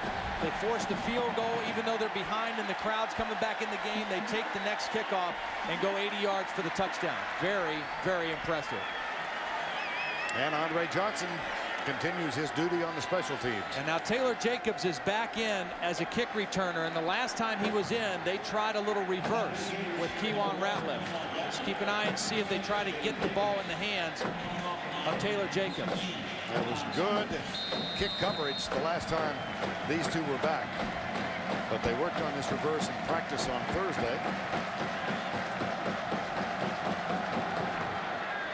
Here's Sievers with the kick, and no concern about a reverse there. Sievers has really been impressive on his kickoffs again tonight. Sundays this fall, there's 60 minutes of comedy after 60 minutes. First, Becker moves to Sunday, then catch Bram and Ellis, a new comedy from the producers of Frasier. It all starts Sunday, October 6th, right here on CBS.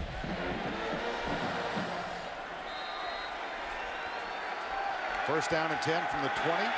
Florida trails by 3. Inside route, Jacobs bobbled it, and he had some room to run. Let's go back and take a look at the touchdown. You'll see what Ken Dorsey saw. Right up here, single coverage. Nobody helping from inside. He says, I know what I've got. I've got my big guy running a corner route. I'm going to have protection because we're keeping the backs in. And that's like stealing for Ken Dorsey. He got the coverage he wanted, and he delivered the football. Second down and 10 after the incomplete pass.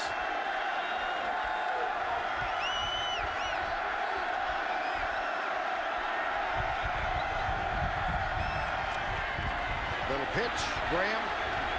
Jonathan Vilma is right there to stop that one. Well, what a Saturday this has been on CBS. Those terrific matches in the men's semis this afternoon, and coming up later tonight, the women's final of the U.S. Open.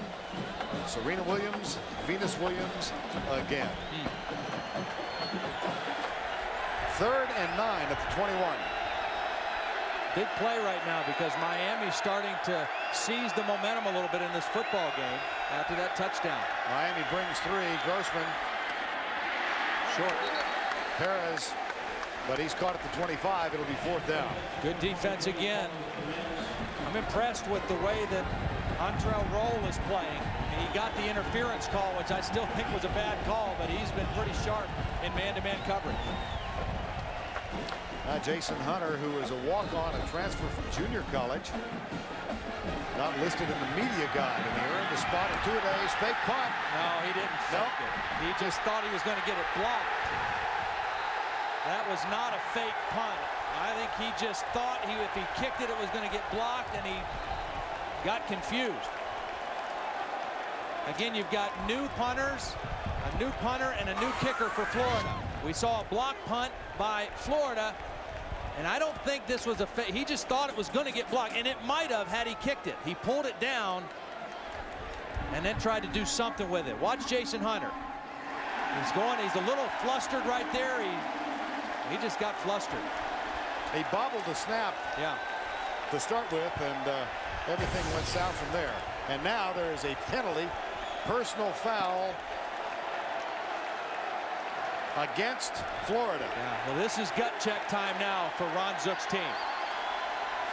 They had an ugly offensive series right there. They don't execute the punt, and now his defense, which got gashed on that last drive, is right back on the field.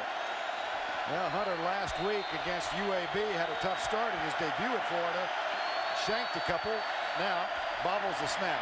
Here's McGahee. Good defensive effort by the Gators. 3 minutes to go, first half. Well, the 3 highlight plays of the first half, to my mind, the negated interception by Antel Roll, and then a block punt on one side, and the punt coverage by Miami here. Miami was able to answer their block punt by holding the Gators to a field goal, and the Gators hoping to do the same thing here. Andre Johnson goes out against Ratliff, and 3 men are split off wide to the right. It looks like single again out there. Todd Johnson, oh, he's moving now late. Dorsey looks underneath. Ethnic Sands, touchdown.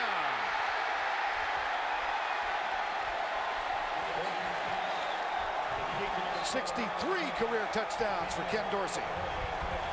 Ken Dorsey saw it, boy. I tell you, he sees things quickly, and he makes quick decisions. What Ken Dorsey's going to see here, he's going to see Todd Johnson kind of cheating over to help on Andre Johnson. And by doing that, when he tries to move back to the middle, he's out of position to make a good tackle on Ethnic Sands. Sands catches it in the middle and takes it in. Extra point is up and good. Ethnic Sands, a one-time quarterback, on the receiving end of this Ken Dorsey toss. It all starts here, grade school, the place where our children begin preparing for life. And the SEC recognizes the responsibility teachers have to affect their future. The SEC's education initiative, every elementary school and library throughout the Southeast is getting this wonderful CD-ROM. It uses athletics to reinforce math and reading skills, and it teaches things like teamwork and good sportsmanship. The Southeastern Conference, creating a legacy for the future.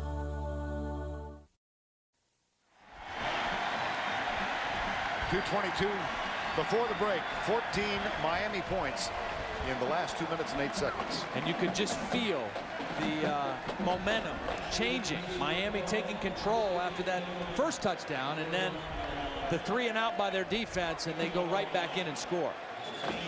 And Ron Zook, the thing he has to be most concerned with right now, with 2:22 left in the first half, is his team is starting to get knocked around a little bit too much. They're being out physical by the Miami Hurricanes again. Here's Sievers with the kick. And again, pumps it right through the end zone. And a touchdown pass from Dorsey to Ethnic Sands, worth another look. Yeah, he did a nice job. He came off his primary target. He finds Ethnic underneath. The receiver in front of him kind of cleared out the middle, and then a nice little stutter move, faked out Todd Johnson. And Todd Johnson is an excellent player who's a good open field tackler, but that time no match for Ethnic Sands. Dorsey rests. Rex Grossman back on. Second and third in the Heisman voting last year. Eric Crouch, of course, was the winner.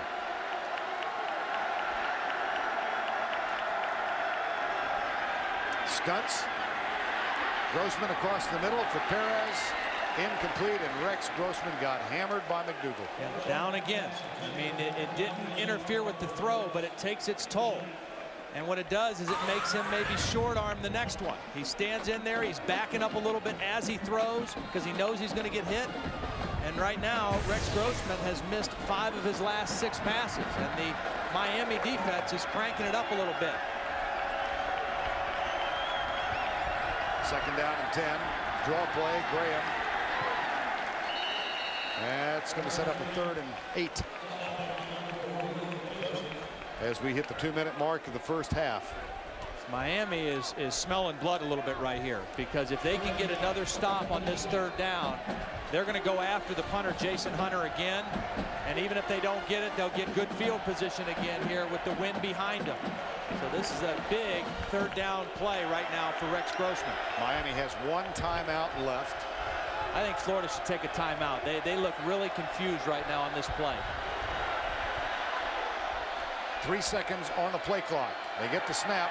3-man rush. Grossman. That one should have been picked off. And he's hit again. A 3-man rush going against 5 linemen, and Rex Grossman is on his backside again. And that's not supposed to happen. When you're blocking 5 on 3, your quarterback's not supposed to get knocked to the ground.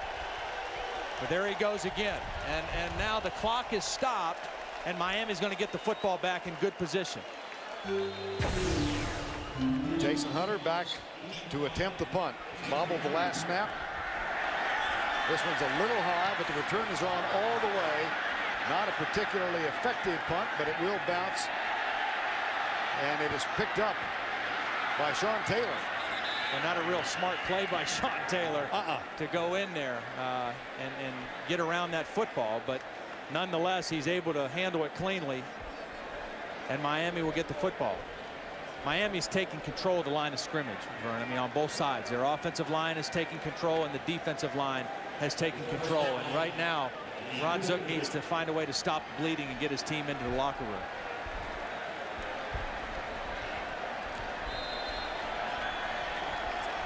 Now Ron Zook in his second game as the head coach of the Florida Gators.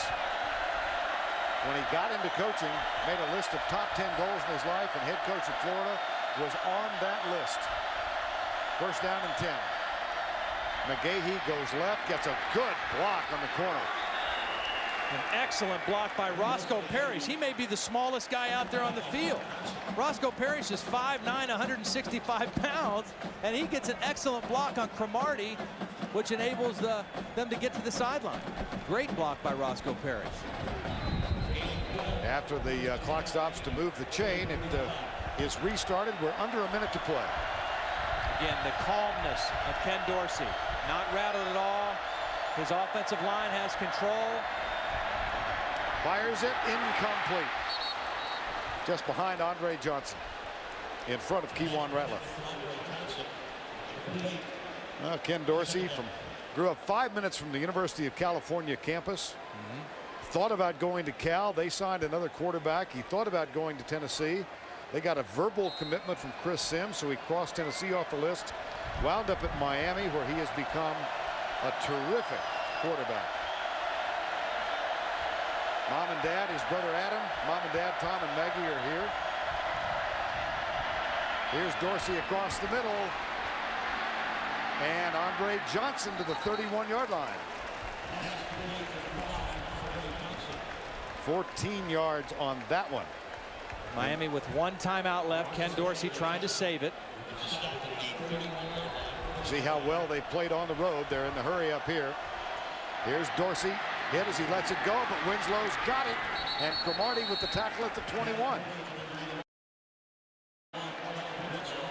They're going to spike the ball now. Again, Dorsey trying to save that last timeout. He's going to get everybody lined up and spike the football. But the officials stopping the clock for him on this one. Probably going to measure. You just feel right now that Florida is just hanging on for dear life. I mean, they are hanging on because 10 points is not insurmountable against this defense. But if it gets to be 17, that's a whole different ball game against a front like the Miami Hurricanes have on defense. There's the stretch. First down, Miami. Well, the Hurricanes excel on the road, as you saw, 78-19 since 1983.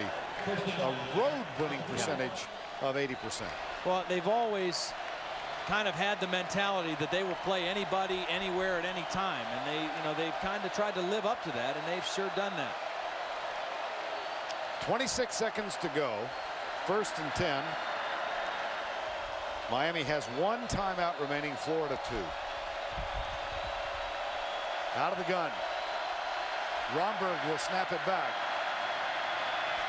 Dorsey will run, and he is wide open out of bounds at the 10-yard line. Another first down with 12 seconds to go. When you play man-to-man coverage and you don't expect the quarterback to scramble, nobody accounts for him. Everybody's running in coverage. Ken Dorsey sees the parting of the blue sea and takes off. And he's smart too now. He says, I'm going to get as much as I can and then get out of bounds and stop the clock. Again, saving my timeout. First and goal at the 9.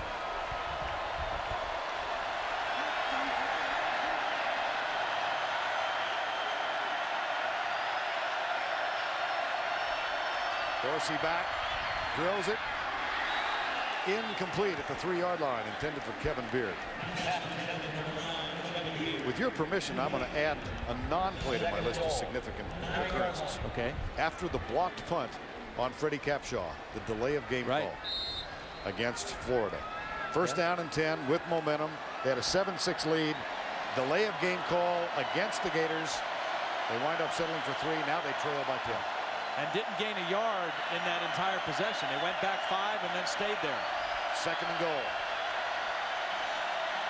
Dorsey, quick setup, goes for Winslow.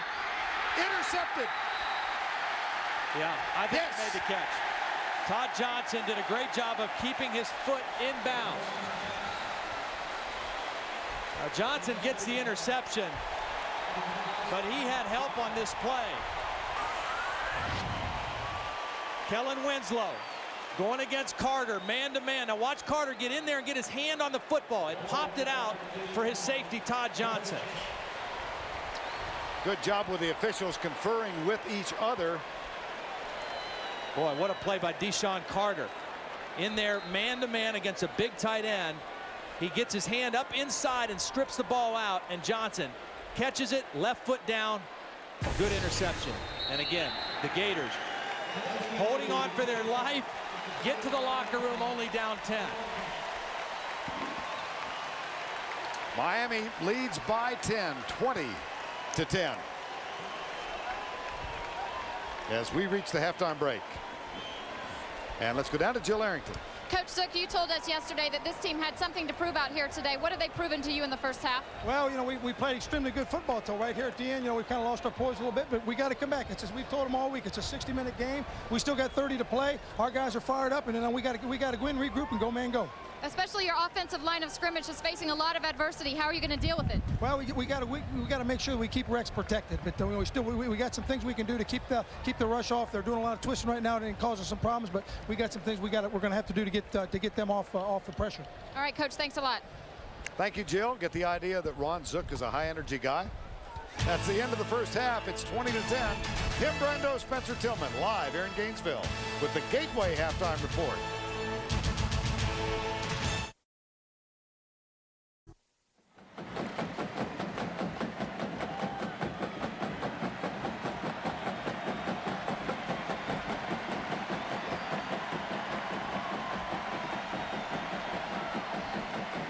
Miami leads it 20-10. We get set for the start of quarter number 3. Matt Petrovich will kick it off.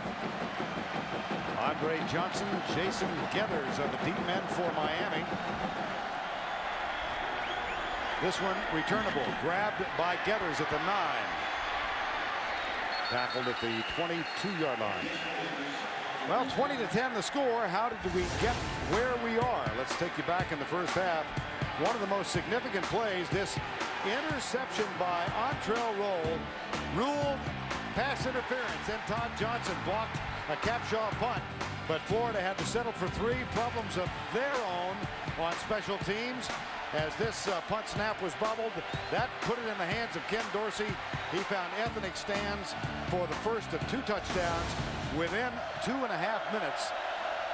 And Miami came from 4 down to lead by 10. And here is Willis McGahee, who picked up 112 yards in the first half of the game.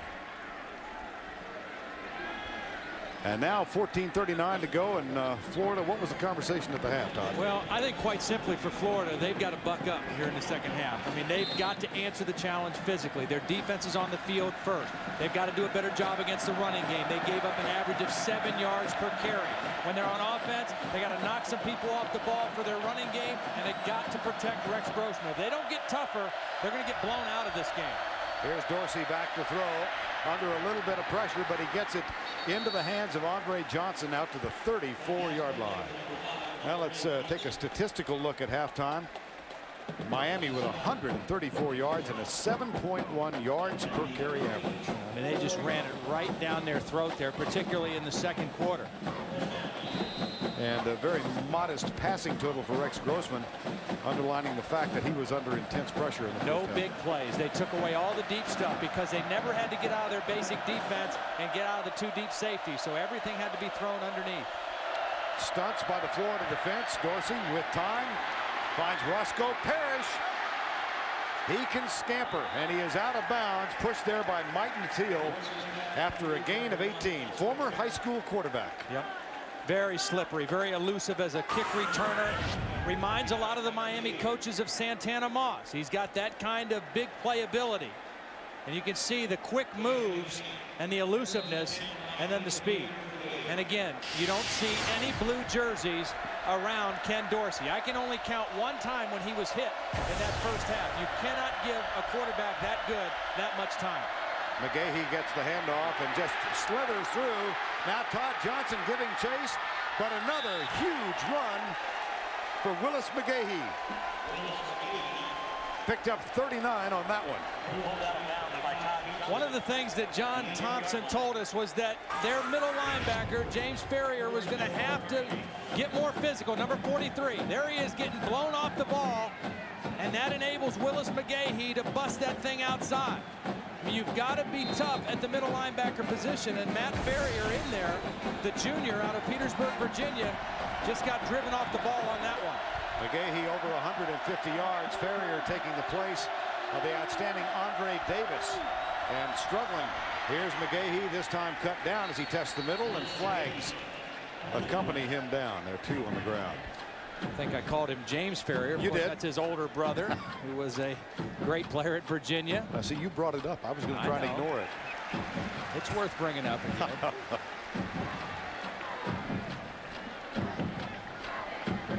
Here is Matt Ferrier. Started 3 games when Andre Davis was out with a knee injury 2 years ago, but back-to-back 100-yard efforts put him on the bench, and he stayed there behind Andre Davis most of last year, all of last year. And this is a team where, I mean, they're going to challenge your manhood. They're going to make you stay in there. On the offense, 10-yard penalty, repeat first down. Because they are a power football team, an I formation, run the power game, and they're going to attack your inside tackles and your inside linebackers, and they're going to make you play football. First and goal at the 16. A test for John Thompson and his defense.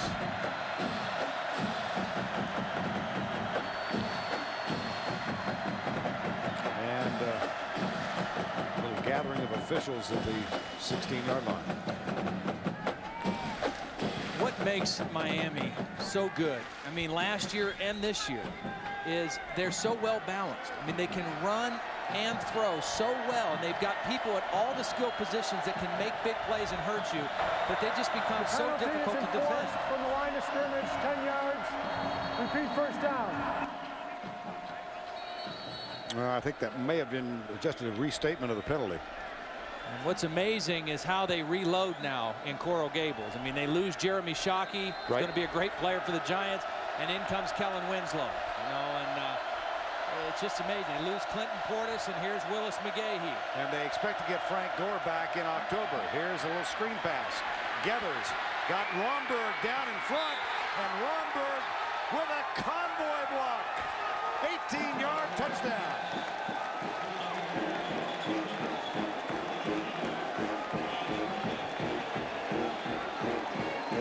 Dorsey is such a fierce competitor. I mean, he's in there mixing it up with one of the defensive linemen at the end of this play. Well executed. Fake the throw outside. Jason Gathers lets the play develop. He's got Romberg and Myers out in front of him. They both get blocks.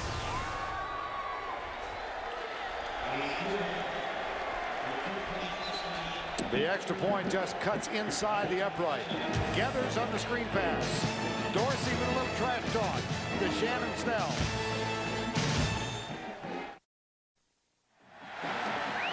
Junior Jason Gathers was a wide receiver till injuries at running back. Forced to switch back to his old high school position. Yeah, he was a parade All-American running back at Spanish River High School, and then needed to switch to wide receiver or to running back when Frank Gore was hurt and Jarrett Payton's been bothered by a back injury, and that makes him also very effective coming out of the backfield and catching the football with that receiver background as well. Todd Sievers will kick off for the Hurricanes. Last 4 possessions, 3 touchdowns, and an interception in the end zone to end the first half. And this one taken by Vernell Brown, and he is in trouble. Fumble! caught it in the air. Wow. Things are unraveling for the Gators. Miami, the Hurricanes, they might as well be called sharks right now. I mean, they are swarming. Vernell Brown, a young guy, a defensive back, switched to wide receiver, and very, very fortunate. You know, he hesitated on whether to come out or not, and probably didn't make a good decision to come out from that point in the end zone. And now Rex Grossman and the offense starts on their 4-yard line. Single back set, 3 wideouts. Play fake, Grossman got his tight end, Aaron Walker. That's a big play early in this drive. And it's so good, too, because with the way Miami plays, with all this cover 2 safeties, they're trying to take away Taylor Jacobs. The middle of the field is where you have to attack. And so you've got to get the tight end involved. Aaron Walker going against the linebacker, DJ Williams, right down the middle. On the quick count, it's Graham. Nothing there this time. Jamal Green, number 55, the senior from Camden, New Jersey. Randy Shannon, the defensive coordinator for Miami, has done a nice job getting his team ready for the quick counts, for the quick tempo of the Florida offense. They haven't been caught off guard or out of position yet tonight. 2nd down and 10. There's Randy Shannon, who played at Miami. One of several who stayed home. Here's Rand Carthen, and in the middle, DJ Williams. Last time these two played, he was a running back. Now, Larry Coker, of course, grew up in Oklahoma, but many on his staff are former Miami Hurricane players. Rob Chudzinski, the offensive coordinator. Art Kehoe, Arthur Francis Kehoe. Randy Shannon, Greg Mark, the defensive line coach. Kehoe's been here with 5 different head coaches.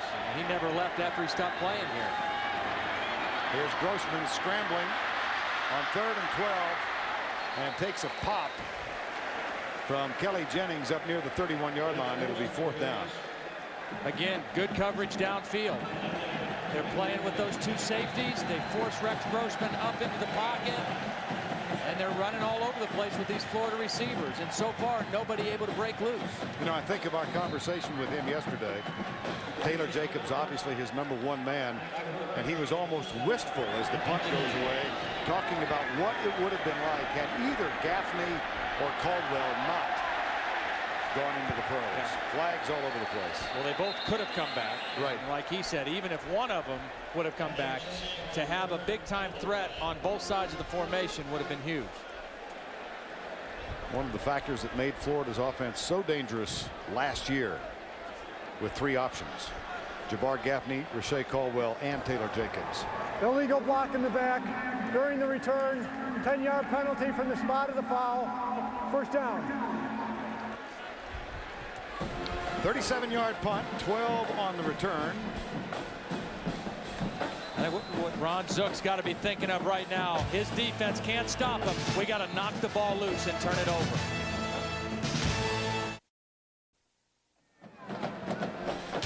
The Home Depot SEC on CBS is sponsored by Aflac, Alamo, The Home Depot, and by Smirnoff Ice. The listed capacity at Ben Hill Griffin Stadium, the Swamp, is just over 83,000. The crowd this afternoon, 85,777, largest ever. Rex Grossman on the headset with his offensive coordinator, Ed Zonbrecker, upstairs. And Ken Dorsey has Miami with a 1st and 10, and the handoff goes to McGahee, and he is cut down behind the line of scrimmage. Well, Rex Grossman, Todd, tough afternoon. Well, he's never gotten into rhythm. I mean, they've beaten him around. They've knocked him out of his rhythm. Meanwhile, Ken Dorsey has been able to play in his comfort zone. They haven't gotten to him. They haven't knocked him around. He's been able to throw on time. And a much better afternoon so far for Ken Dorsey. Dorsey in the cockpit now with a loss of 4 on the last play. 2nd and 14. Falls down, intercepted. Bam Hartman has it, and he will stroll in.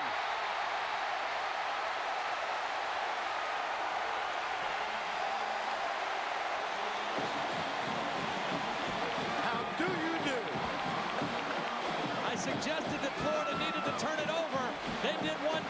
took it into the end zone for a score. And, you know, you don't see Ken Dorsey make many mistakes, but he made a mistake. He was falling down. He was stepped on by one of his linemen, and he tried to throw it anyway. Probably should have just eaten the ball and taken the sack, but he tried to get rid of it as he was falling down. Extra point is up and no good. Matt Leach. That's his second miss of the season. Missed a field goal earlier in this ball game, missed an extra point last week. Nevertheless, Bam Hardman takes it in from 25 yards away. It's 27-16.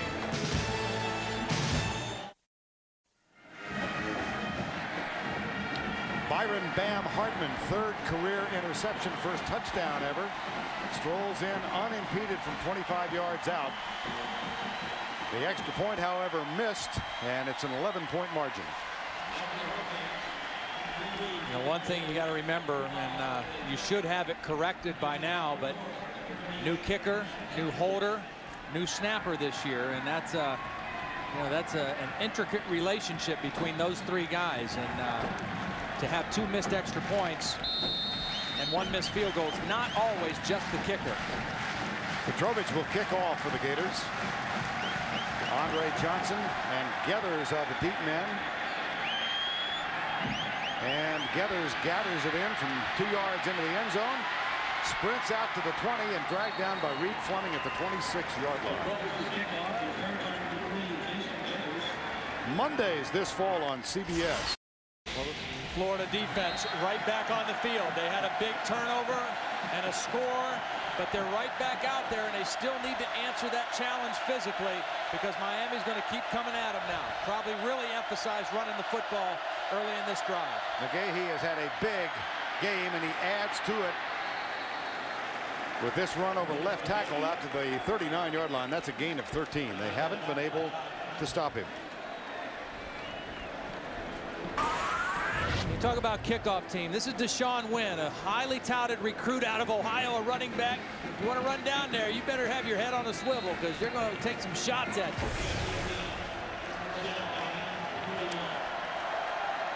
First down and 10 after the 13-yard run.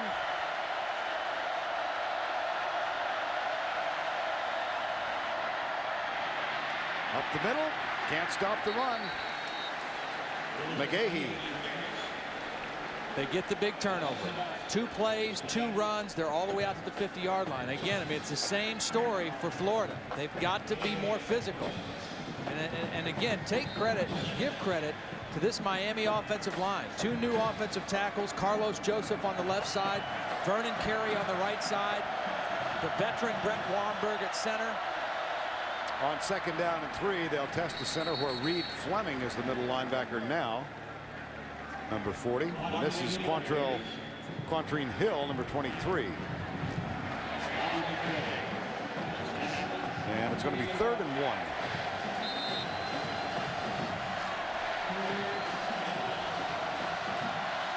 Third and 1.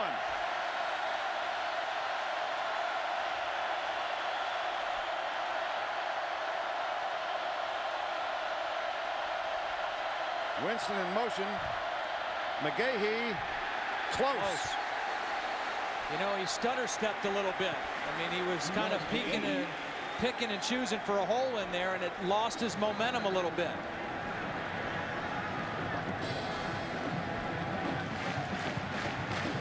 And let's check in with Jill Arrington. Well, Vern, like Brett Wamberg told us, this offensive line is a lot different than last year because everyone knew who the starters were last year. But this year, there's been a lot of animosity between the guys who's going to start. That's resulted in them being a lot more competitive, and you can certainly see that on the field every play. Each one of them is trying to prove themselves and why they deserve to be that starter. All right, Jill.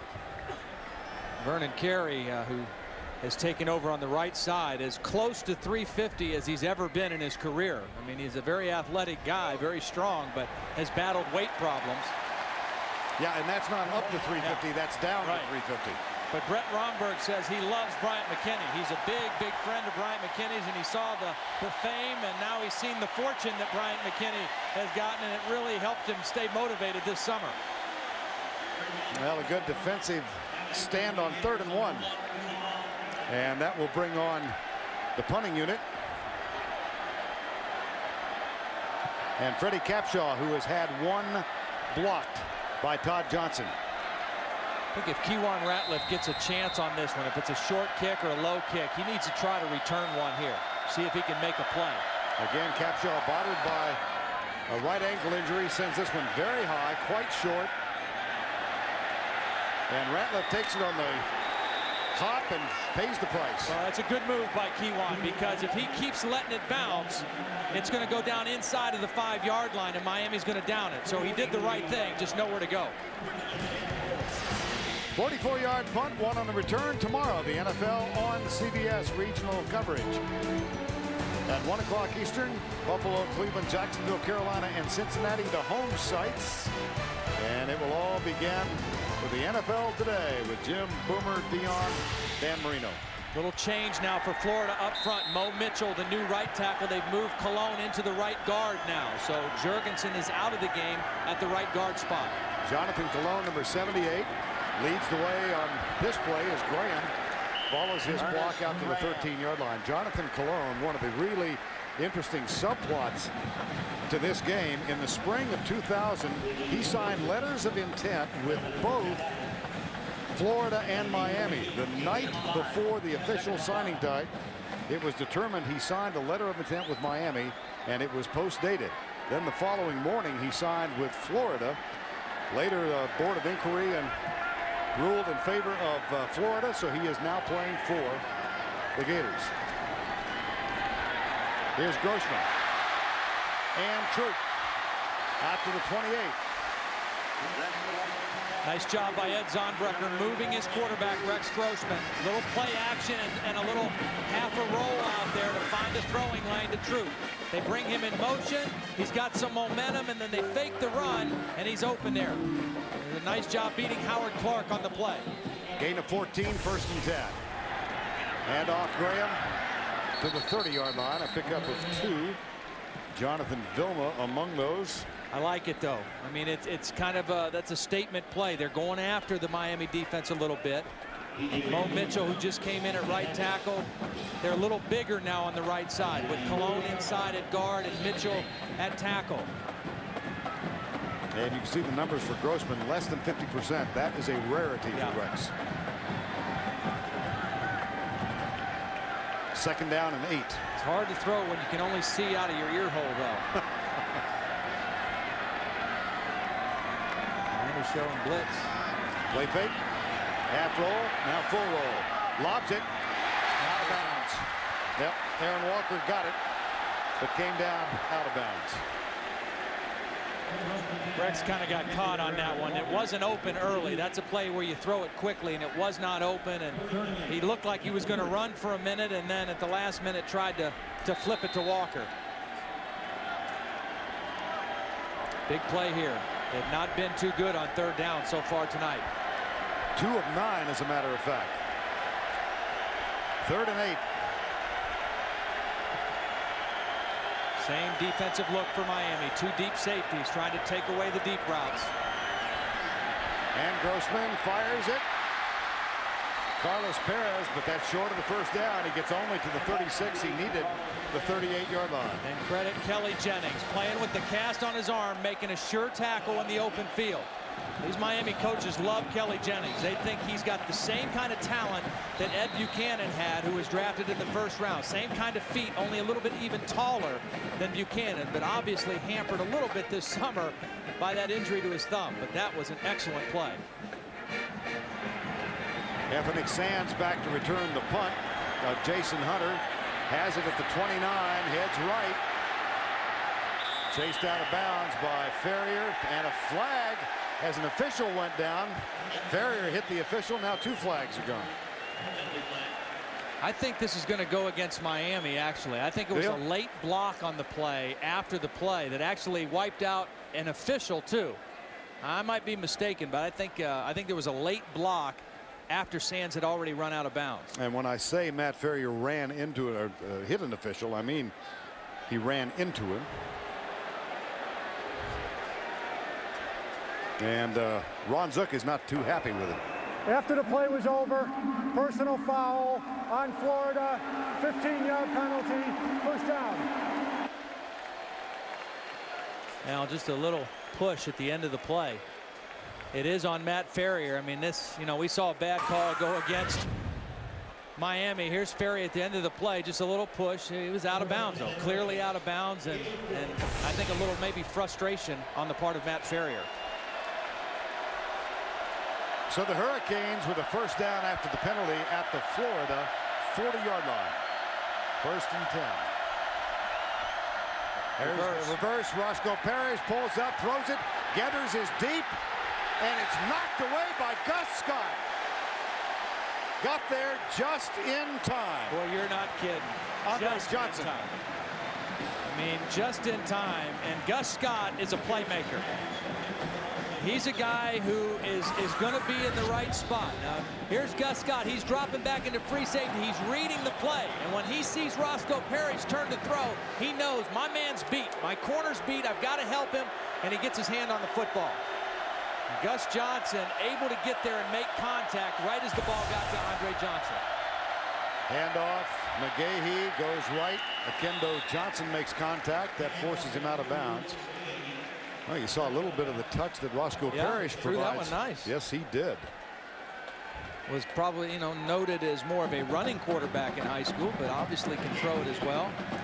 And that was a great place for that call by Rob Chudzinski. I mean, you know, you get the ball, you get the penalty, good field position, take a shot at a big play. This one's fairly big. Yeah. 3rd and 8. 6:08 to go in the third. Hurricanes leading the Gators by 11. Hill comes in motion, and there is motion in the line.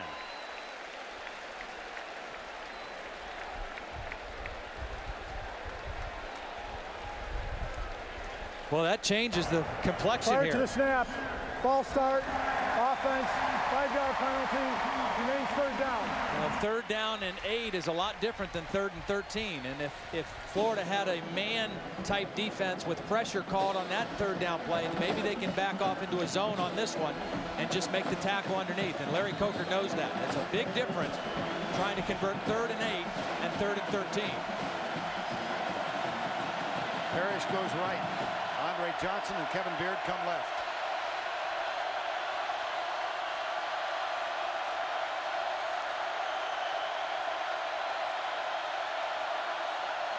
Corner blitz. Dorsey flushed right by Hardman. Pulls up and fires it incomplete. Bam Hardman, who earlier returned an interception 25 yards for a touchdown with the pressure on Dorsey. Yeah, and a good call by John Thompson. He brings Hardman. It's not a full-out blitz. They're only rushing 4, but he gets by McGahee, and then he chases Dorsey. And again, when you get him moving his feet and moving sideways, he loses his accuracy considerably. There's Bam Hardman, and Freddie Capshaw is on to punt on 4th down. Kewan Ratliff awaits it. Fair catch. And let's check in once again with Jill Arrington. Well, I found Kerwin Bell down here. He's a former Gator quarterback. You played Miami in your first game in 1987. Or do you like seeing the renewal of this rivalry, and what does it mean to these two teams? Well, watching them on the field here back at the Swamp for the first time brings back some great memories. And I think after this game, the rivalry will sort of come back to life. The teams will draw battle lines, and it'll become as great as it ever was. Let's watch this play. All right, on 1st down, Grossman in the shotgun from the 7-yard line. Last time they lined up like this, they tried to throw just a little quick screen to get the ball quickly to the back receiver. Here it is again. There it is. 2 tight ends out to provide the blocking. And Kelvin Kite makes the grab. We go back down to Jill with Kerwin Bell. Now, as a quarterback, you were 1-3 against Miami, so you know firsthand the pressure that Rex Grossman is under, coming in as a Heisman hopeful. What does he need to do to get back in this game? Well, I tell you what, anytime you play Miami, the quarterback better be ready for a tough physical ball game. And his mental toughness has got to show. And I think he's doing that. He's staying in the game, keeping his head in the game. As long as he'll do that, he'll be able to lead the Gators back to a victory, hopefully. All right, thanks a lot, Vern. All right, Jill, 1-3, but that one was 17 years ago tonight. And it was in the Orange Bowl. Florida knocked off Miami on September 7th in '85. And after that loss, Miami won 58 straight games at home. Kerwin Bell had a big night against Vinny Testaverde in the Hurricanes. Here's Graham on first down. Boy, did you see DJ Williams blow this play up? I mean, DJ Williams, who is playing so much differently than he did a year ago. You know, he's more comfortable now as a linebacker. Watch DJ Williams blow this play up. They bring Mitchell in to lead on the pull, and he just blows it up. He knocks Mitchell down in the backfield and allows his teammates to come and finish off the play. Personal foul, face mask on the defense, 15-yard penalty from the line of scrimmage, first down. That's the 10th penalty on the Miami Hurricanes, and they have been really critical penalties. I mean, not every one, but several of them have been critical at on critical situations. And again, we re-emphasize this is a Big East officiating crew. Offensive line change again now, Todd. David Jurgensen is back in at right guard. Cologne moves out to right tackle. That's for Florida. Here's Grossman on first down out of the shotgun. Roll to the right, pulls back, looks deep. So you can throw that away now. He was outside of the tackle box, so that's okay. He had an intentional grounding penalty in the first quarter because he didn't get outside. But again, Miami doing a great job of coverage, and they haven't had to get out of their basic shell. They've been able to keep those two safeties, Sykes and Taylor, splitting the field. Take a look at Santonio Thomas, another one of the interesting players on the field. He actually signed with the University of Florida, but the admissions committee found problems with his ACT score and denied him admission. So Steve Spurrier called Butch Davis, and he signed with Miami. Here's a pass, Kelvin Kite. I think we're going to get another penalty, though, a holding penalty on Alfonso Marshall, as Kelvin Kite was trying to come back to the football.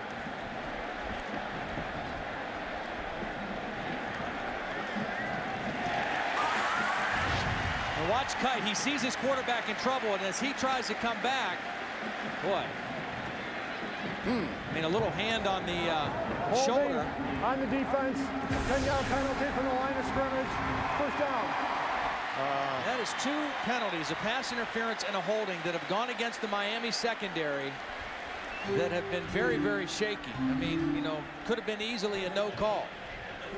And again, at a critical time, Rex Grossman facing a third down and long situation now has another first down at the 50-yard line, or the 48 rather. And the 11th penalty against Miami tonight. On first and 10, Graham, reverse. Here comes Taylor Jacob. He's got great speed. Gets a block downfield from Jonathan Cologne. And Taylor Jacobs on the reverse to the 36-yard line. And if Rex Grossman doesn't get a block on Jerome McDougal, this play goes for a loss. Watch Rex Grossman. They exchange it, a double handoff. Now when Taylor Jacobs comes around, he's got to cut inside the block of his quarterback, Rex Grossman. It's right to the right of the screen. You can't really see it, but there's McDougal diving for the ankles, and he was blocked by Rex Grossman. Gain of 16, a first and 10 at the 36-yard line. Grossman pumps, overthrown, intended from Matt Jackson, number 19. See, the other thing that has been a problem for Florida is nobody else has stood up on another receiver and has come up and make a big play. And we've seen Jacobs get involved and make a couple plays. Aaron Walker's made a couple catches, but no other receiver has made a big catch down the field yet for this Florida Gator offense. Seventh play of this drive. Draw play, Graham got a hole, breaks a tackle, stopped inside the 20 at the 18. Big run by Ernest Graham, just when they needed it. I think Miami was thinking pass here. They're getting up the field on their pass rush. Look at the block by Jurgensen. Outstanding block on William Joseph, and then a missed tackle by Cornelius Green, and another first down for the Gators. That's a gain of 18 and a 1st and 10. They trail by 11. Grossman State drop back. Contact, flag, first down. This one, pretty understandable. This one looked a little more legitimate. It's Entree Roll again. Coming over the top on the little slant route.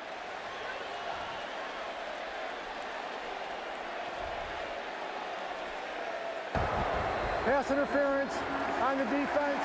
Ball be placed at the spot of the foul. First down.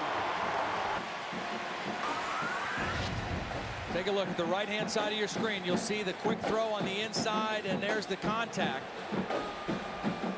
Coming over the top of Taylor Jacobs.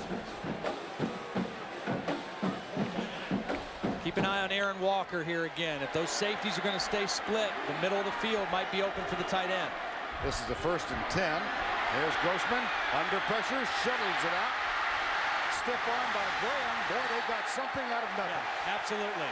Heads up play by Rex Grossman to get rid of the football, and then the great stiff arm by Ernest Graham. But that looked like he was going to be stopped behind the line, and he just stood his man up with the stiff arm. Grossman trying to throw quickly left. It's not there. And then how he does this, gets away from Howard Clark and just flips it. Now watch this stiff arm on Vilma. Man, that's some power by Ernest. 2nd down and 5 at the 11. Grossman, draw play. Ran Carthen. They're getting tougher. I mean, they have been tough on this drive. They've been helped by some penalties, but when they've had to run it, they've knocked Miami back off the ball a little bit. And Rand Carthon, giving Ernest Graham a break, comes in and runs it in there tough, too. Timeout call for the measurement. They'll bring the chain out. Here comes the chain. Rex Grossman has been battered tonight and improvised this last play, and then boy did he hit the deck. Yeah, and that's a big man. That's Wilfork at about 350. You know, in the NFL they'll call that a penalty. You can't drive a quarterback down like that no matter what the situation is. And you take a look at those numbers: 8 hurries, 6 hits, no sacks, but they've hit him enough to make him a little bit of wear in there, that's for sure. But 3rd and short. Excuse me, Todd. There's Randy Shannon again right there, defensive coordinator. He's got his teams in a tough situation right now with the ball on the 6-yard line. Power eye. They'll try and go with a quick snap. They do. And that's going to be very close at the 5. Looks like with that second effort, he might have gotten the first down. But Miami has been ready for that quick count. I mean, they've been up and lined up. They get lined up quickly. They go power eye. And it doesn't look like he has it there, but he keeps driving the legs, and very close. Good surge by the Miami defense. So we'll stretch the chain again. You know, it's just amazing to me. There are teams, good football teams all across the country that would love to have 2, maybe 3 good defensive linemen. And this team has 8, Miami.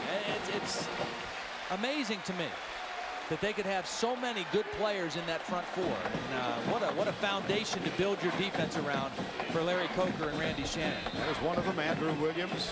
Saw Santonio Thomas in there a while ago. And Ernest Graham is the only setback now. 3 wideouts on 1st and goal, Florida at the Miami 5. Single coverage out top. Grossman looks that way. Well covered. And Taylor Jacobs just could not get position and get separation. That was Jennings again. Yeah, he's their best cover guy. I mean, he's playing with the cast, but they love his feet and his ability to play man-to-man. And you put your best on their best. He just squeezed the field that time on Taylor Jacobs. By the time the ball was thrown, it was out of bounds. A little quieter night for Taylor Jacobs tonight. 4 catches for 46 yards. He caught 8 for 246 last Saturday night. 2nd and goal. Corner blitz. Grossman into the end zone. Picked off. Here comes Maurice Sykes. He's got some help. 1 man back. And Maurice Maurice Sykes will go in for the score. 98 yards.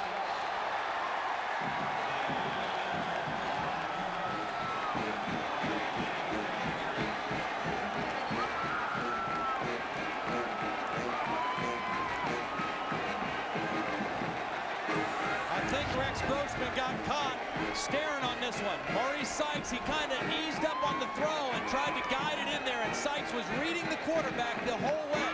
He was freed up. He didn't have any coverage responsibilities, and he made a huge play. Severs with the extra point. Capshaw, a nice job of getting the snap and putting it down. Larry Coker leads the applause. Boy, oh boy, what a turnaround. First and goal for the Gators. And the next play, touchdown. And Grossman, you can see he kind of short-armed that one. He didn't step into it and throw it. He was backing away as he tried to get it to Perez. And Sykes reading it the whole way. What a play by the Miami defense. Let's change the yardage and give Maurice Sykes one more yard. Make it officially a 99-yard return. Again, the pressure. Rex Grossman was backing up when he threw it. He didn't get to step into it. And Maurice Sykes made him pay for it. Wow.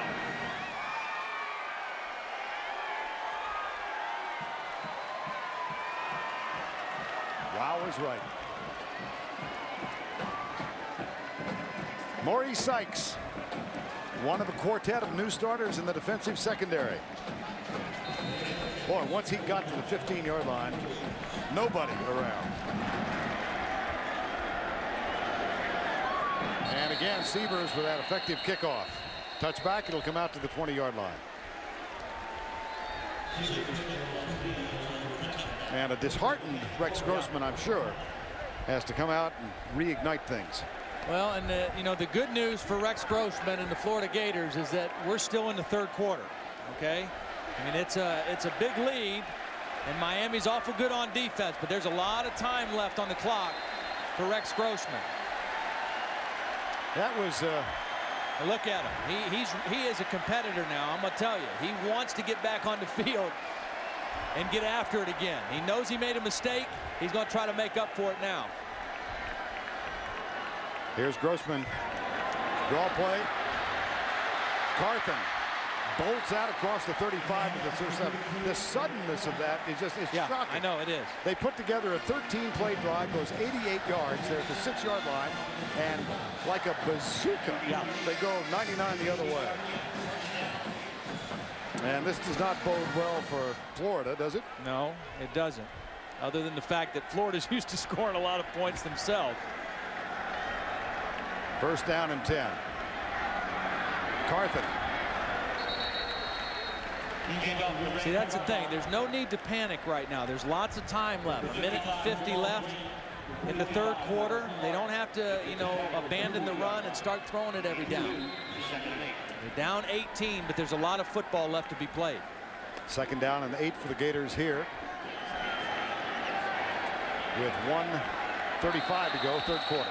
Ben Troop moved, the tight end, knock them back 5.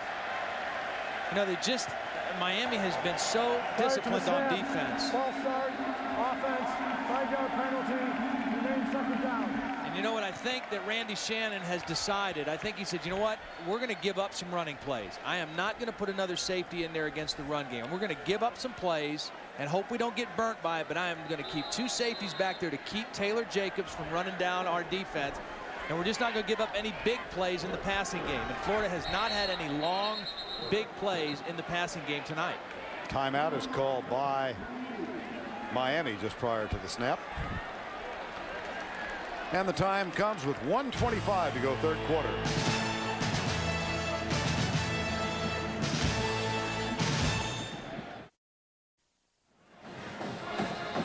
.25 to go in the third. Miami with an 18-point lead, 34-16. Maurice Sykes with the second longest pass interception in the history of Miami. Selwyn Brown in 1985 had a 100-yard return against Boston College. Now Rex Grossman on 2nd and 13.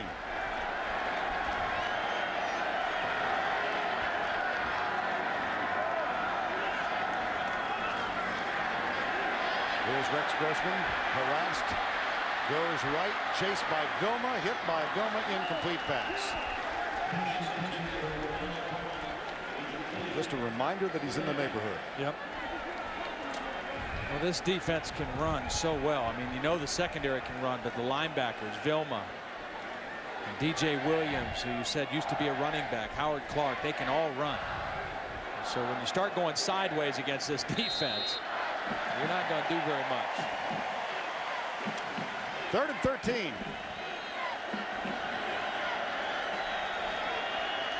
Prevent look for Miami this time. 3 deep safeties.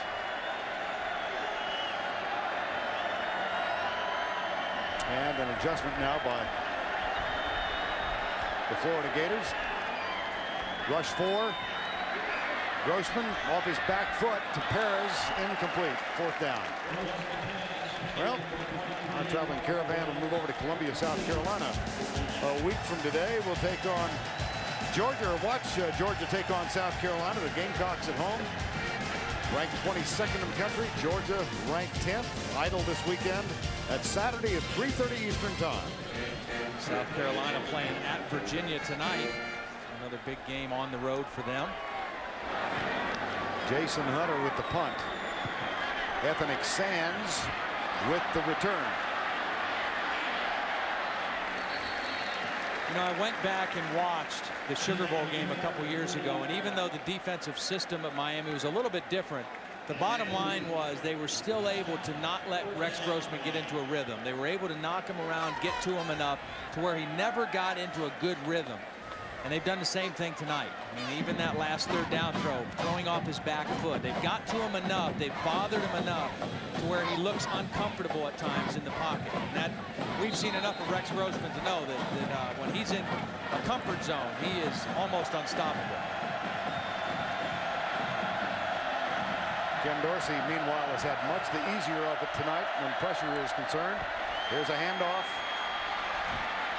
And Gators gets it out to the 46-yard line. Well, let's take you back to that 2001 Sugar Bowl. In New Orleans, the Gators scored first as Kirk Wells caught this touchdown pass. From that point on, all Miami. Dorsey, then as now, with 3 touchdown passes. Some guy named Jeremy Shockey caught that one. Dorsey threw for 270. Butch Davis and the Hurricanes finished the season 11-1 and ranked 2nd in the country. They came back, won it all last year. 2nd and 4. Gators, watch out. One man, Johnson, gets him out of bounds at the 19-yard line.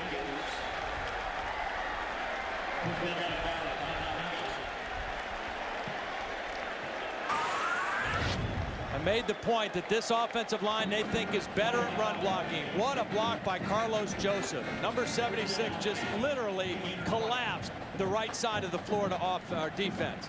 Just pile drive the whole right side down into the middle of the formation and gathers with a great big hole to run through. One more play in the 3rd quarter. We've got 3 seconds remaining. Andre Johnson, Roscoe Parrish break off wide to the right.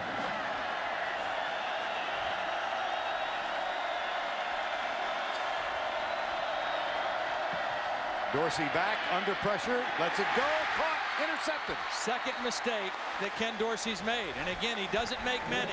There was a mix-up at the start of the play. Somebody went the wrong way, either the running back or Dorsey, so they didn't get the right play fake, and then he just kind of threw this one up for grabs. You just don't see him do that.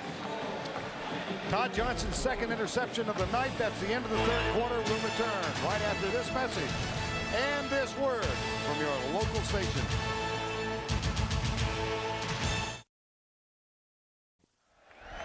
Sure. Welcome back for the start of the 4th quarter. Miami leading 34-16, and this does not bode well for the Florida Gators either. Miami 152-2 when leading after 3. And Florida now starts from inside their own 5-yard line. Rex Grossman in the shotgun. Stunts again, lobs it out, incomplete. Second down. You know, Rex just, I mean, he's antsy right now. I mean, he does not look comfortable. He's the pressure of Miami has gotten to him a little bit. Well, and the sting of that 99-yard interception return seems to dishearten the whole team. Well, you know, they're still in it. I mean, and you're right, though. That took a lot out because they were right there getting ready to draw closer, draw at about 8 points in this thing. And now they're back up in their own territory again. Rex Grossman has missed his last 7, one of which was the interception return for 99 yards. Now he's got one to Aaron Walker out to the 25-yard line. And that's the way to respond like a big-time Heisman candidate. He goes under the center this time. He takes a good solid drop. He plants that back foot and he steps into the throw. No falling backwards on this one. And he delivers a strike to Aaron Walker. And again, versus that 2-deep look of Miami, the middle of the field is open if you can get somebody running down there. First down and 10 at the 26. He's there again. And this one is too far. And it's picked off. Intercepted by Sykes. Second interception for Mo Sykes. Mark Stoops said he was feeling pretty good about this young secondary the last couple weeks. They try to get it to Walker again, right in the middle. He's open, but the ball is overthrown, and Sykes right there to make the play. Rex had what he wanted, just couldn't get the thing down. And what a nice interception by Sykes, keeping his arms under the football. Well, Sykes, no return on this one, but his second pick of the evening. And a first down, Miami at the 48-yard line.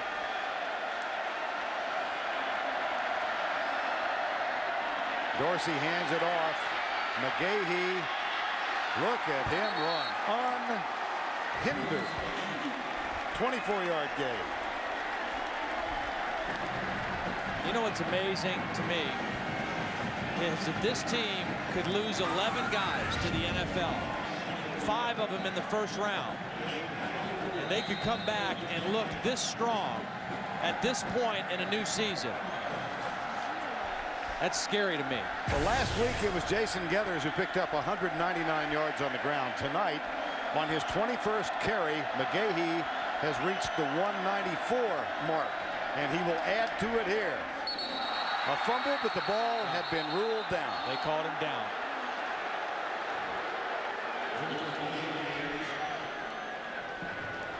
You know, when we talked to the Miami players this week and we asked them about, you know, do you guys really feel like you can repeat? I mean, is that legit? And they said absolutely. I mean, they started talking about repeating as national champions as soon as the Rose Bowl game was over. And Ken Dorsey was one of those guys, you know, that said, hey, we're going to get better. We're still hungry. We want to go out and keep winning football games. And I think they definitely are a legitimate title contender again. There's Winston leading the way. McGahee closing in on a 200-yard night inside the 19. Well, they are trying to repeat as champions. And here's the list of the teams who have accomplished that in the last 52 years. Nebraska, the latest, 1994 and 1995. Go all the way back to the Bud Wilkinson teams of 55 and 56. A man named Bryant at Alabama. A man named Doherty. A man named Royal. Pretty good coaches on that list, too, huh? Pretty good ones. And here's Larry Coker, undefeated as a head coach. 13-0 coming into this one. Dorsey across the middle. Touchdown, Miami. Gathers, 19 yards. Second TD catch of the night. And again, remember, he's a former wide receiver. They slip him out of the backfield late. They let the other receivers run down the field, and then they slip Gathers out late. Here he is. He came across late.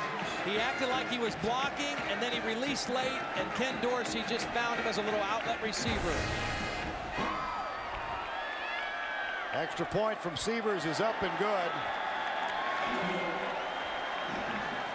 Gathers gets his second touchdown of the night. Ken Dorsey has thrown for 4.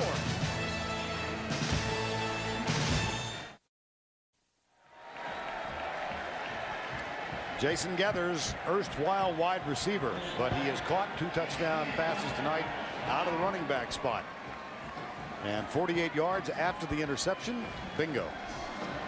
Pretty impressive. The thing that makes Miami so impressive is that they're strong at every place. I mean, they can run the ball, they can throw it, they've got talent at all the skill positions. Defensively, you know, the question about their secondary, I think, has been answered pretty well tonight. And Ratliff will take a knee. It'll come out to the 20-yard line. Well, more tennis coming up for you. The Williams sisters battle for the women's championship at the U.S. Open. Serena Williams against Venus Williams. Our crack crew, Dick Edberg, Mary Carrillo, John McEnroe will be there to bring it all to you. U.S. Open women's final following our football game. You know, for 2 girls who don't really like playing against each other, they sure do it a lot. They do. Yes, they do. 1st and 10. Draw play. Grossman, Graham, back to the 20. It's Rand Carthon. Now let's go upstairs and check in once again with Tim Brando.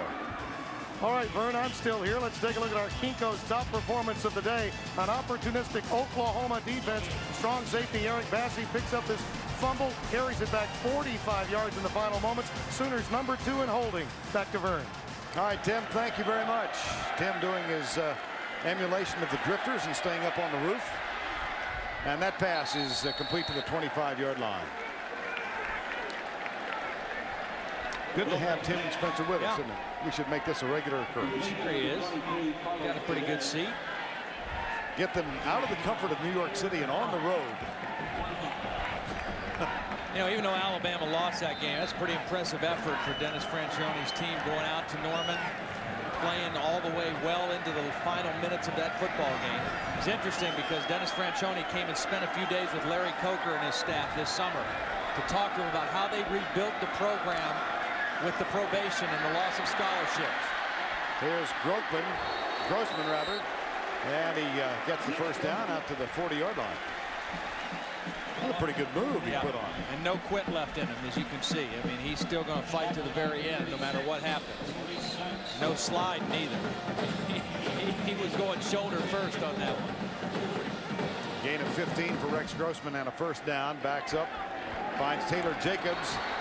And Jacobs has the ball knocked loose, but a little too much swagger from the Miami secondary, and they're going to get penalized again.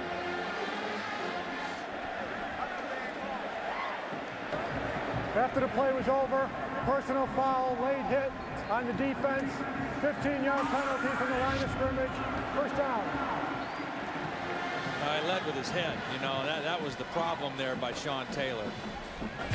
Came in there with his face guard first, and just not necessary. And again, you know, Miami has escaped the penalty problem tonight. I mean, you know, 13th penalty, but so far, you know, it's not going to hold him back. It doesn't appear, but something Larry Coker certainly will want to address. You saw the numbers for Dorsey and Grossman. This one down the middle, incomplete. Good coverage deep from Vilma. Yeah. Some people might watch that play and say, well, wasn't that face guarding? But there is no face guarding in college football. I mean, you can run down there and not look back for the ball as long as you don't make contact, and John Vilma didn't. John Vilma's looking at the eyes of Aaron Walker, and when he sees him focus on the ball, he puts his hands up instinctively. That's a nice play by John Vilma. Second down, 10, Florida, trailing 41-16. Comes the rush from Jamal Green, and great coverage from Matt Walters, number 91, who is the inspirational and physical leader of this ball club. And again, defensively, the depth of this defensive line. This is a screen pass. It's the fourth quarter, and your defensive tackle, Matt Walters, is running this play down. Here he is right here. Watch him read the screen and then take off. He sees it, he reads it, and then he tracks it down. That's a veteran play by Matt Walters. He read that screen so quickly, he was able to make the play. 3rd and 15. 3-man rush now, indicated by Miami. They'll send 4. Grossman back, and that one's almost picked off, knocked away by Sean Taylor. Well, just look at the body language of these Florida receivers. I mean, it's been a frustration for all of them. They've got their hands on their hips. They're walking off the field. Nothing easy. This Miami secondary, the big question mark. All these freshmen and sophomores, how would they handle playing against Rex Grossman here in the Swamp? They have answered the call tonight. They have really been outstanding. And helped in no small measure, Todd, by the pressure of the front four, actually the front eight, because they rotate those fellows in and out. And here's the punt. Out of bounds inside the 5. It'll be marked at the 2.5-yard line. 10 minutes, 1 second remaining in the Swamp. It's all Miami right now. He's not over 200 yet, is he? The Home Depot SEC on CBS is sponsored by Ford, Gateway, Fidelity Investments, and by Jack Daniel's Original Hard Cola. 10:01 to go in this one. Miami's first visit to the Swamp since 1986. This is a home-and-home series for only 2 years. Because the 12th game was added this year, the two schools agreed to play in Gainesville this year, at the Orange Bowl next year, and then discuss a possible game at a neutral site for 2008. Out of the backfield, it's Gators. Mike Natillo with the tackle. You know, one of the things that is a real luxury for Miami, we talked about the rotating of the defensive linemen, but how about the ability to rotate Gators and Willis McGahee? And they've got Jarrett Payton back now. They're going to start working him into the action, and Frank Gore back in October. And the depth and the fresh legs that they can keep running in for this powerful running game is what an advantage in football games. Gators is the deep back in the eye here with Winston in motion, the tight end. And Gators out across the 10. And time now for the Home Depot Scholar Athlete Award of the week. Ian Scott, number 99 for the Florida Gators, with a grade point average of 3.50. His major, systems engineering. Home Depot's commitment to the investment of our future is shown today by donating $1,000 to the University of Miami's scholarship fund. Ian Scott was also an outstanding basketball player. Gainesville High School, was a starting center on a state championship basketball team. There's the stretch of the chain. And just so we don't confuse folks, that $1,000 scholarship will go to Florida. Yeah. Where Ian Scott is matriculated. I think Paul D would have taken it. Yeah, I think he would, yes. Folks down there in Coral Gables. But long night for Ian Scott and his teammates, and it all turned on a 99-yard interception return late third quarter after Florida had driven 88 yards to the 6-yard line, trailing by 11. Here's Gators again. Well, he had 199 last week. McGahee tonight at 199. And they continue to add to this ground total. And I wouldn't be surprised if they don't bust another long run here soon, because Florida is kind of selling out now. They're putting a lot of guys around the line of scrimmage, figuring that Miami's going to run. They're trying to outnumber them in the running game. And if you get through that first line of defense, you've got some open field. So if Florida misses any tackles here, we might see another long run by either Gators or McGahee. Second down, 5. Good tackle. Reed Fleming, number 40, makes the stop, and it'll be third down. Miami running the football tonight, just doing an outstanding job. Well, like you said, Todd, they are so well balanced. They're well balanced. They're big and physical up front. 276 yards running the football now tonight. And when you can do that, you just open up everything in your offense. You can protect your quarterback. Your play action game is effective.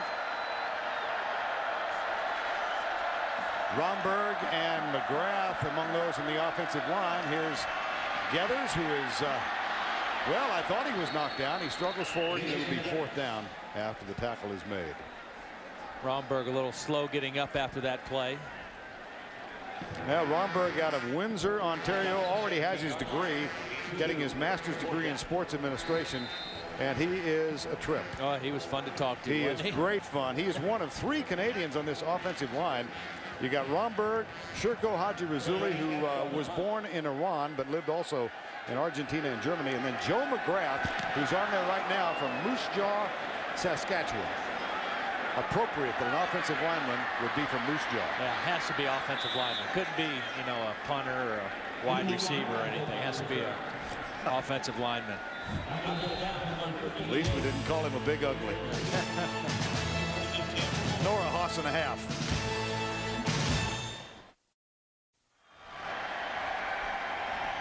(41-16) with 6:48 remaining in this game. Top-ranked Miami going after its 24th game in succession. Here's Grossman, hammered, knocked down. Vince Wilfork.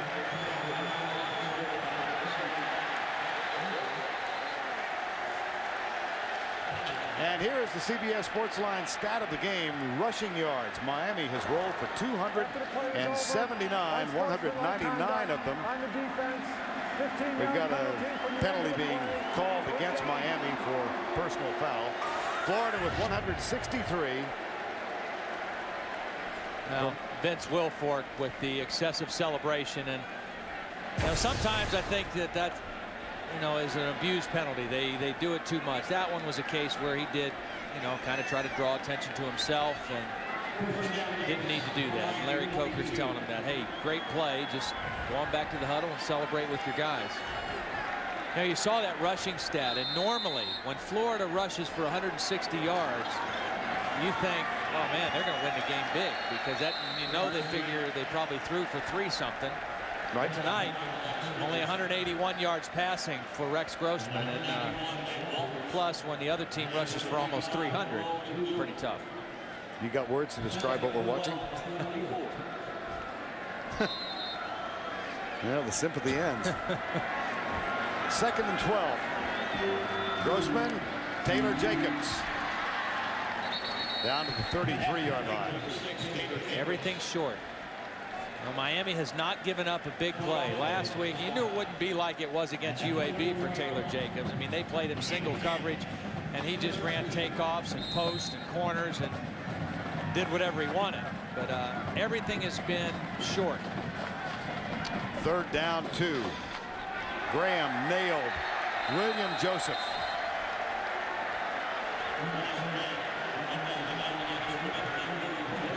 And that'll bring up 4th down. And obviously Florida with no choice but to go for it. How would you like to keep track of the grocery bill for the Joseph family? You got William, that big fella, playing defensive tackle. He's 6'5", 285. His brother Carlos is a starting left tackle. He's 6'6", 315.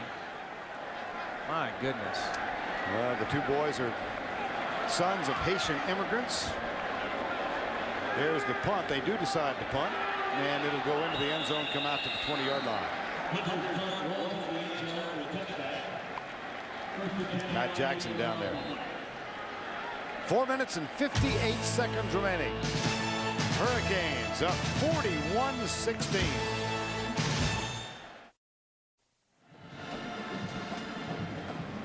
Welcome back, in time for the Fidelity Investment scoring recap. A couple of field goals gave Miami a 6-0 lead. Ernest Graham put Florida on top after the extra point, and then a field goal from Matt Leach gave them a 10-6 lead.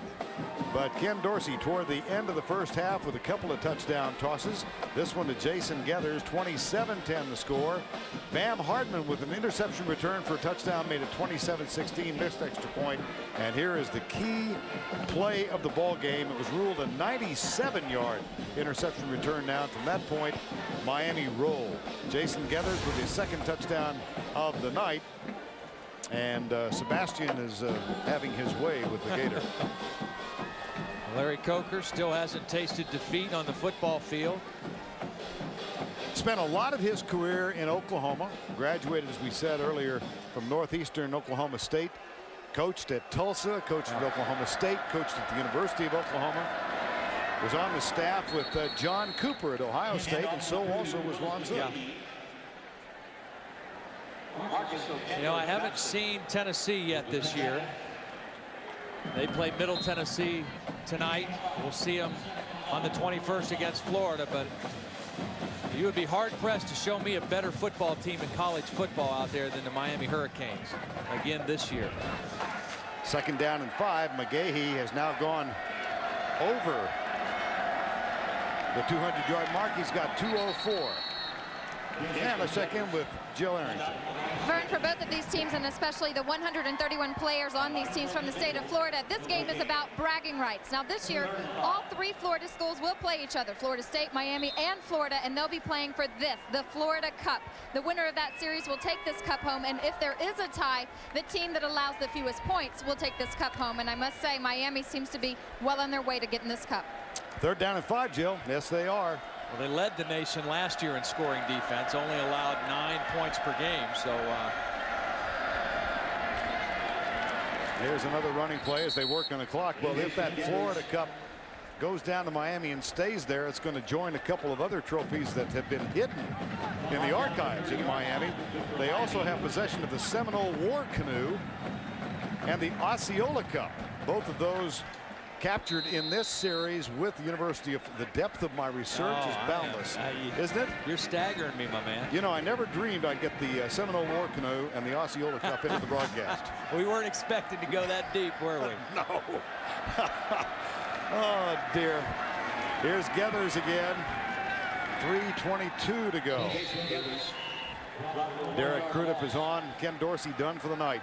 Well, these two men, the top candidates going into the season, I think, acknowledged. Grossman and Dorsey, 2nd and 3rd in the Heisman voting last year. They actually had a rather frightening experience while they were back for the ceremonies. They got stuck in an elevator for 45 minutes. Dorsey and Grossman with a photographer from USA Today. Rex said they didn't say a word to each other. The photographer did all the talking. They were just worried about getting out. And they did, obviously, but had to have some help. Here's Gators again. Well, we began the night talking about these young kids. And I think the guy wearing number 11 is telling the guy wearing 8 I had the better night. Yeah. I also had better protection. I didn't get knocked around quite as much as you did, Rex. Time call. Okay, just read off the screen. Okay. 2:41 to go in this one, and Miami is going to win its 2nd of the season. It's 26th overall against Florida. They'll break the tie. Both teams had won 25 coming in. Next up for Larry Coker and the Hurricanes, Temple. I think they might be favored in that game. Yeah, slightly.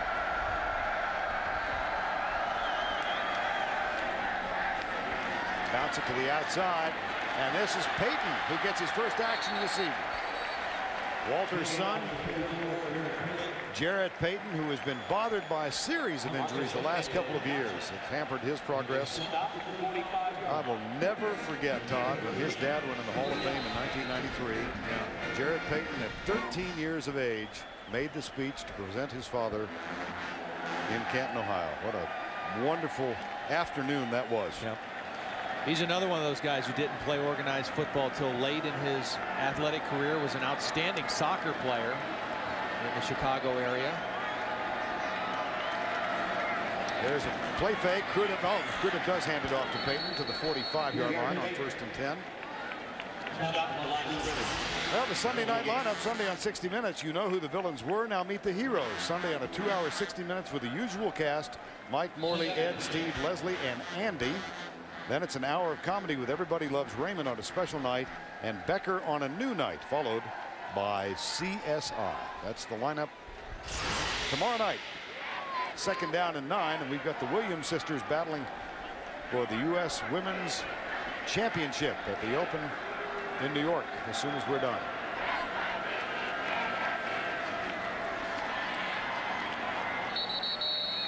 Jarrett Payton. Yeah, a touch of sadness also a part of this University of Miami football team. A month after they won the national championship in the Rose Bowl, actually 6 weeks after, Chris Campbell, linebacker, fatally injured in an automobile accident. And so the team wearing a decal with CC on their helmets. Yeah. And of course, the Florida Gators again this year honoring their freshman teammate, Eras Auten, who died in July a year ago after a practice here in Gainesville. So they still have the patch in his memory. Here's Peyton again.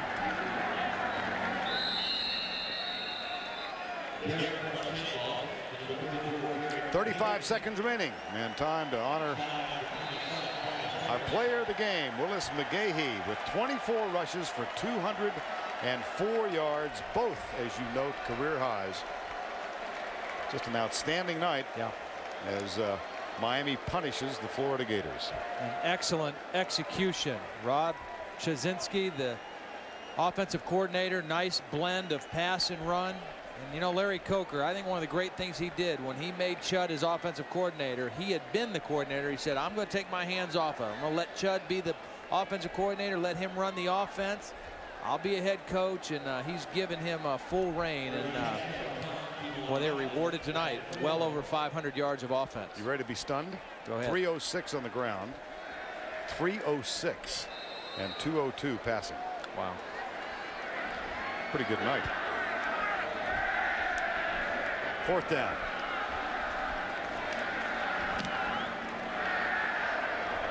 Capshaw's punt bounces and comes to rest at the 5-yard line. You know, another amazing thing is this place was such a hard place to play, and the last 2 times we've been here, we've seen the home team, Florida Gators, get beat. Tennessee at the end of last season in a memorable football game, and tonight the Miami Hurricanes with a complete domination of the Florida Gators. 2 losses in the last 3 home games. They did defeat UAB in the home opener last Saturday night. But that's not a direction you want to travel. No. Grossman is still out there, still competing. Miami had to call a timeout because they only had 10 guys on the field. They're trying to get the right people in the game. Ron Zook, I mean, this season is far from over for Florida. I mean, this is a tough loss, but there's a lot of big football games left. They open the SEC schedule on the 21st against Tennessee up in Knoxville. It'll be another huge challenge for Ron and his staff. But you know, with the 12 games this year, it's going to be hard for any teams to go undefeated. I mean, that's asking a lot from anybody this year with an extra game and championship games and conferences. And here's the handoff, and Carthen out across the 15 to the 18-yard line. You know, I'm just watching Rex Grossman still out here competing with 13 seconds to go, and thinking of Peyton Manning at Tennessee when he was installed. And this is not, I think Grossman was the favorite, quote, for the Heisman coming into the night.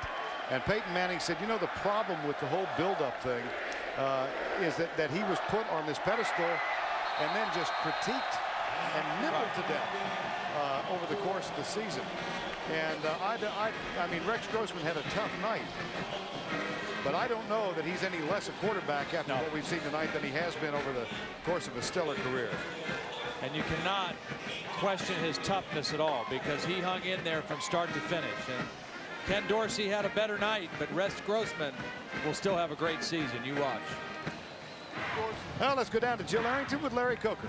Coker, congratulations. This is a big win for you up in the swamp. If there was any doubt, your young team surely stepped up. Are they well on their way to a national championship? Well, we've won 2 games. We played awfully hard. I'm very proud of the effort we had, Jill. It was just a tremendous effort. We made a lot of mistakes, but I like the way we got down. We came from behind, and we stayed the course. I'm very, very proud of this football team, this coaching staff. Congratulations, Coach. Vern, back to you. All right, Jill, congratulations to Larry Coker and the Hurricanes, 41-16. The win streak goes to 24 in a row. Dorsey, 4 TDs tonight. His record, 65 touchdown passes and 28-1 as a starting quarterback. Coming up next, the Women's Championship at the U.S. Open.